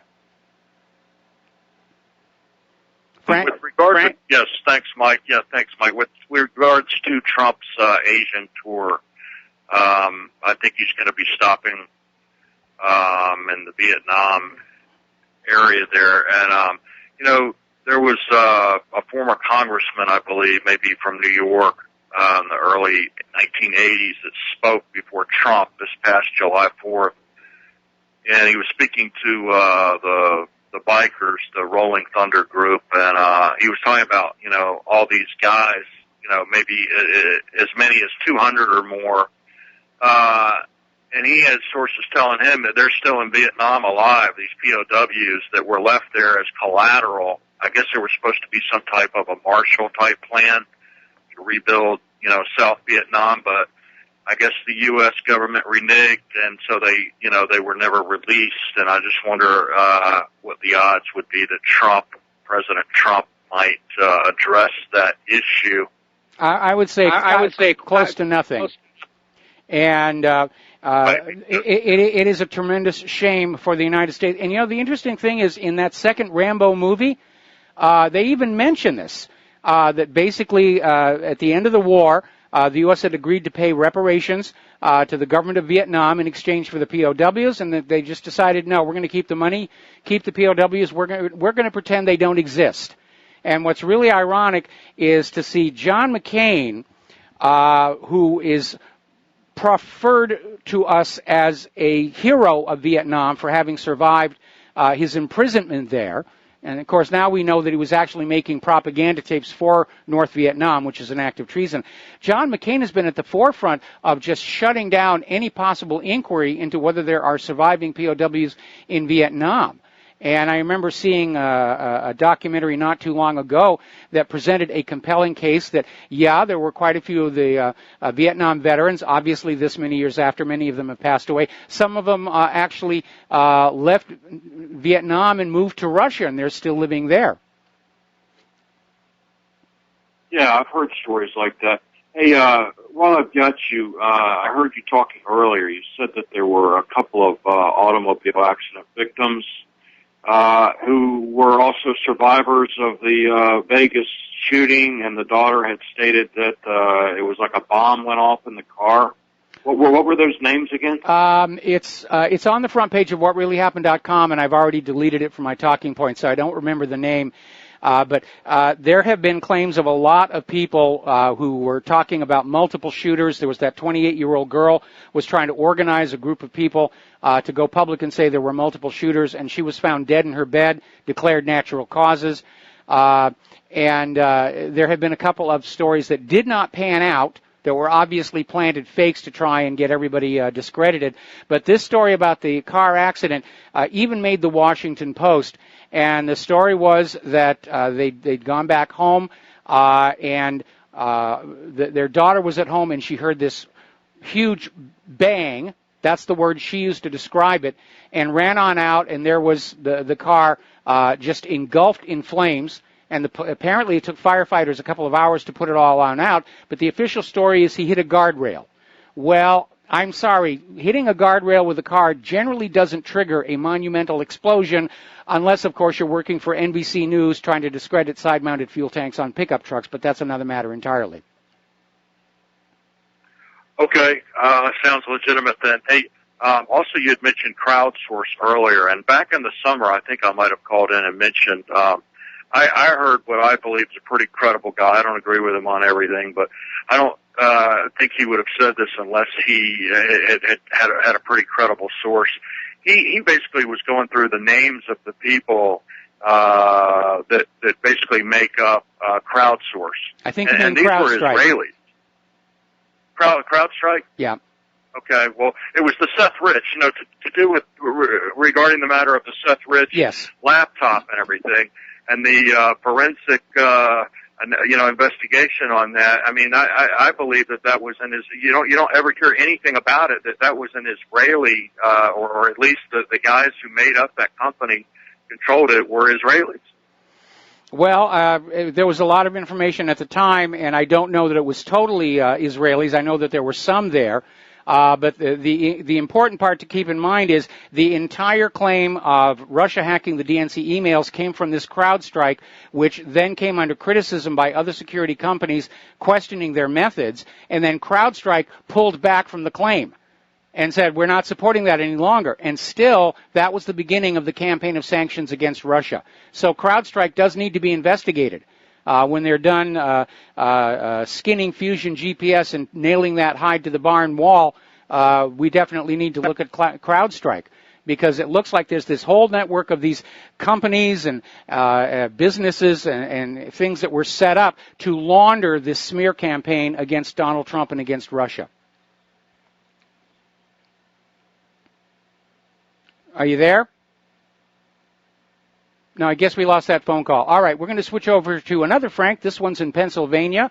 Aloha. Welcome to the show. What's on your mind? I'm sorry. Thank you so much. There we are. Okay. Okay. Very good, Michael. Thank you so much for taking my phone call. And you brought up before about opioids being prescribed, and there was a bust on physicians that were prescribing opioids. If you look at the Obamacare, which is mandating people to take health insurance, and you look at opioid addiction, you can see it going up almost 400%, because that is a drug of choice for many, many physicians to prescribe opioids for just about everything, even migraine headaches. Mm-hmm. Instead of, treating the problems of the individual, they mask it with opioids, and it's a highly addictive narcotic. Yes. And then you look at very highly addictive, and then you look at how it decimated communities. I mean, why go to the local heroin dealer when you can get your opioids practically for free? So when you talk about, or when they talk about government mandate health insurance, you would have an opioid crisis that would topple what happened in China in the 1800s. That's what's going to happen if we allow government to go into a single-payer Bernie Sanders type of a plan, because this all leads back to what was predicted by the John Birch Society over 30 years ago. And if I find that newsletter, Michael, I'll send you a copy of it. But over 30 years ago, the John Birch Society said, welcome to the Rothschild-Rockefeller Medical Industrial Complex. And in it, they listed 3 things that's going to happen. 1 was mandate all people to have health insurance. 2 was to put all the resources in diagnostic care and treatment, but never find a cure. Yes. And the last was to create diseases out of thin air. Birches predicted this 30 years ago. We got it going on now. Now we have this opioid crisis where Big Pharma and the doctors, which are their pawns, and the ACA, American Medical Association, which got their shills on it, that are pushing opioids. And then at the end of it, they're pushing Narcan, to get you out of when you overdose. So they're making money at both ends. This whole situation we have today has been caused by government, and our Congress refuses to hold hearings on this opioid crisis. Now, Trump, I take my hat off. He did bring it up. Yes. It is a national epidemic. Yes. It is a national yes, it is a national epidemic. But instead of investigating, Manafort, or what the hell this guy's name is, and this one, this is a national crisis. And if they want to get to the root of resolving this issue with the opioid crisis, they better hold some honestly open congressional hearings on what went wrong in this nation, and start with this ACA program that they force people taking health insurance. That was one of the components of it. Big Pharma and physicians that are told to prescribe opioids or make it a drug of choice for just about any type of ailment you have. And that's about it, Michael. No, yeah, they've turned doctors into pushers. And the big stink here with this one prosecution the Department of Justice is engaging in is that the physicians did have different options for treating pain, including ones that are not addictive, and they were financially incentivized by the pharmaceutical company to intentionally hook patients on these opioids so that they would be on them for the rest of their lives. And there's no difference between these big pharmaceutical companies and the drug lords, and there's no difference between these doctors in their white lab coats and the guy down on the street corner. It's exactly the same thing. We're trying to get people addicted. We're just out here to make the money. And it really is a scandal. And there should be hearings. There probably won't be because, again, the pharmaceutical industries are huge, huge donors to Congress. Congress actually did hold hearings at one point over the very obvious connection between prescription psychiatric drugs and out-of-control random acts of violence that make no sense. And in the end, Congress decided, well, there really isn't anything we can do about it. Excellent points, Michael. And if you look at what communities were ravaged the most by this opioid epidemic, it was basically middle America. And what the point I will allude to is that you go to any mid-size or small city under 25,000 population, you would see nearly a pharmacy on every single corner. Yes. Way past the population what it had back in the 1960s when I was a kid growing up. And there's a reason for that. Like you said, the reason is not only opioids, but psychiatric prescription drugs combined with God knows what else, for every other imaginary disease they create, like, ADA and HHCD and whatever heck disease. And this is where they're decimating middle America. And people got to be aware of this. When these pharmacies come in and you see 1, 2, 3, 4 with a population of 8 to 10,000 people, that community has been targeted by Big Pharma to get people addicted onto either opioids or prescription drugs as far as psychiatric or whatever. Well, the interesting thing is George Carlin, early in his career, actually commented on this. He said, we've got a drug problem in the United States because of all these drugstores. Everywhere you turn, drugs. And I think what is going on here, the reason they're targeting middle America is the poor communities are already saturated with drugs, and they've already been bled dry for all the available money they have to be made to the drug dealers. So they wanted to target middle class, but middle class people tend to avoid street drugs, so legitimize them by having them prescribed by the doctors and sold by the pharmacies, and then these middle class Americans are okay taking these drugs and enjoying them because they're free of the stigma of the street crime. Absolutely, and then the end result is to get addicted where they can literally break the addiction. Isn't that a shame? They are wrecking havoc through this country, and they really, really are driving people. They're taking their souls out of them by this addiction. They're driving families apart. Yep. They're destroying the productivity levels of this nation, and Absolutely. They're doing a damn good job of it, boy. They are doing it. All right, Michael, thank you so much for taking my call, and keep up the good work. Bless you for everything you do. All right, thank you very much. We're going to let you go. I remember many years ago, I forget exactly how many, Claire went through this episode of searing, intense joint pain, which we finally figured out is she's sensitive to formaldehyde precursors. Prior to that, we were still in the grip of the orthodox medical establishment, and they prescribed her a medication for pain, which turned out had been prescribed off-label. It wasn't really a pain medication. What it was highly addictive, and Claire had a very difficult time getting off of it. And she told the doctor she wanted to be off it, and the doctor said, okay, didn't tell her that she had to phase down slowly. She could have gone into convulsions.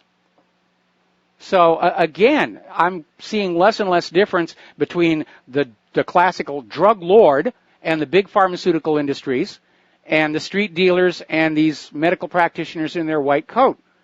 It's just a facade so the drug lords can hit those middle-class Americans who would be averse to the illegality of the street drugs. But money is money is money is money is money. Now then, getting on back to the gun grabbers, and they're still out there. Britain banned guns many, many years ago. There was a mass shooting, and Britain said, okay, that's the end of it. You're allowed to own certain hunting weapons, but they have to be kept at your hunting club. You're not allowed to have guns in your home. Huzzah, huzzah, everything's going to be fine. The opposite happened. Violent crime exploded and continues to increase. And Great Britain justifies continuing their gun ban because it makes the British people feel like they're safer, even though they are not, in fact, safer. In fact, they're at more risk. But that's the way politicians think. We just need to make you feel like you're safe. We just need to make you feel the economy is okay. We just need to make you feel Saddam Hussein was a threat, and all will be well. That's how they think. Now, the Nobel Peace Prize Committee appears to be trying to salvage its damaged reputation. This year's Nobel Peace Prize was awarded to the International Campaign to Abolish Nuclear Weapons, ICAN, for its successful effort to establish a global treaty that bans nuclear weapons. It hasn't been signed and ratified, especially by the United States, which is now ramping up their nuclear arsenal as fast as they can. But their heart was definitely in the right place. Now, we're ultimately aiming toward one of two things, a world in which nobody has nuclear weapons or everybody has nuclear weapons as a deterrent. We'll never achieve a world without nuclear weapons. The genie is out of the bottle. Countries like Israel are going to make nuclear weapons. They'll pretend they don't have them. So the best solution for world peace is go the other way. Allow everyone to have nuclear weapons of deterrence. And that's going to calm everything down. That's why the U.S. is after Iran and North Korea. North Korea is on the verge of having a nuclear deterrent. That means the U.S. won't be able to invade them easily. That's the real issue here. So, again, look who the aggressor is over the last 16 years. We're going to take a break for commercials, and we'll be back with the last segment of our program today after these few words. Aloha, America. Welcome back to our show, last segment of our program on this Monday. And a couple of stories we're looking at right now. Over in Washington State, KONG-TV has done an undercover investigation. And we've been talking about the Hanford nuclear disposal plant. There's a huge radioactive waste problem. Apparently, there was a company that was given a contract to dispose of radioactive waste, and they were caught simply dumping it along the banks of the Columbia River. And that, of course, means everybody downstream is exposed, all the fish downstream are contaminated. But it's a horrendous, horrendous scandal and a big stink. And so it's ugly. We've got that up at whatreallyhappened.com. Finally, over in Philadelphia, 4 Philadelphia election workers have been charged with fraud and voter intimidation. And apparently this all took place at a special election earlier this year. Pennsylvania Attorney General Josh Shapiro announced Monday the workers have been charged with fraud and voter intimidation during the March 21st election for a seat in the State House of Representatives. Shapiro says the workers at a North Philadelphia polling place became aggressive with a voter and also told another voter that a voting machine was broken, although investigators later determined it had been operational all day. Allegations of voter fraud, electioneering, and voter intimidation were reported to city and state officials during and after the election, and there are continuing investigations. Like I said, the entire society has become corrupt. Our elections are an illusion. We're in the grip of a criminal government, a narcocracy. And we have to wake up and realize that. Remember that wonderful premiere episode of HBO's The Newsroom, Will McAvoy gets up there, and he's on that stage, and he says, the first step in dealing with a problem is acknowledging that there is one. And this is the problem. Our entire governmental system has become corrupt from top to bottom. Securities Exchange Commission, FDA, USDA, Minerals Management Service, they're all corrupted by that huge flow of money coming from those giant corporations. And the giant corporations are spending that money to make themselves even more money. And left behind in all of this are the ordinary, law-abiding, honest, ethical, moral American people, their standard of living, their health, the health of their children, their education, the infrastructure, it's all crumbling away. A lot of people have been wondering if the United States might someday be a third world nation. I think we're already there in terms of the economic disparity and the wealth inequality. And as we head off toward apparently a new world war, which is probably going to go nuclear, I am convinced the United States cannot prevail. They cannot prevail in a conventional war against a peer like China or Russia, or both of them put together, because of the poor quality and high cost of our weapons, and the fact that all of our stockpiles and existing weaponry are drawn down and worn out from 16 years of war across the globe. So that brings us to the end of this show. We're going to be keeping an eye again. Russiagate is the top priority, the Russian dossier. Keep those in front of the eyes of everybody that you know. This Manafort is a distraction only. There's the music. Time for me to get on out of here. Please stay tuned for the John Stedmiller program. He's got a lot of stuff to share with you. We'll be back here tomorrow on the Republic Broadcasting Network. Please take everything that you learn here, share it with everybody that you know. We are in a fight, not just for the future of the United States, but for the entire planet. We'll be back tomorrow. Aloha, America.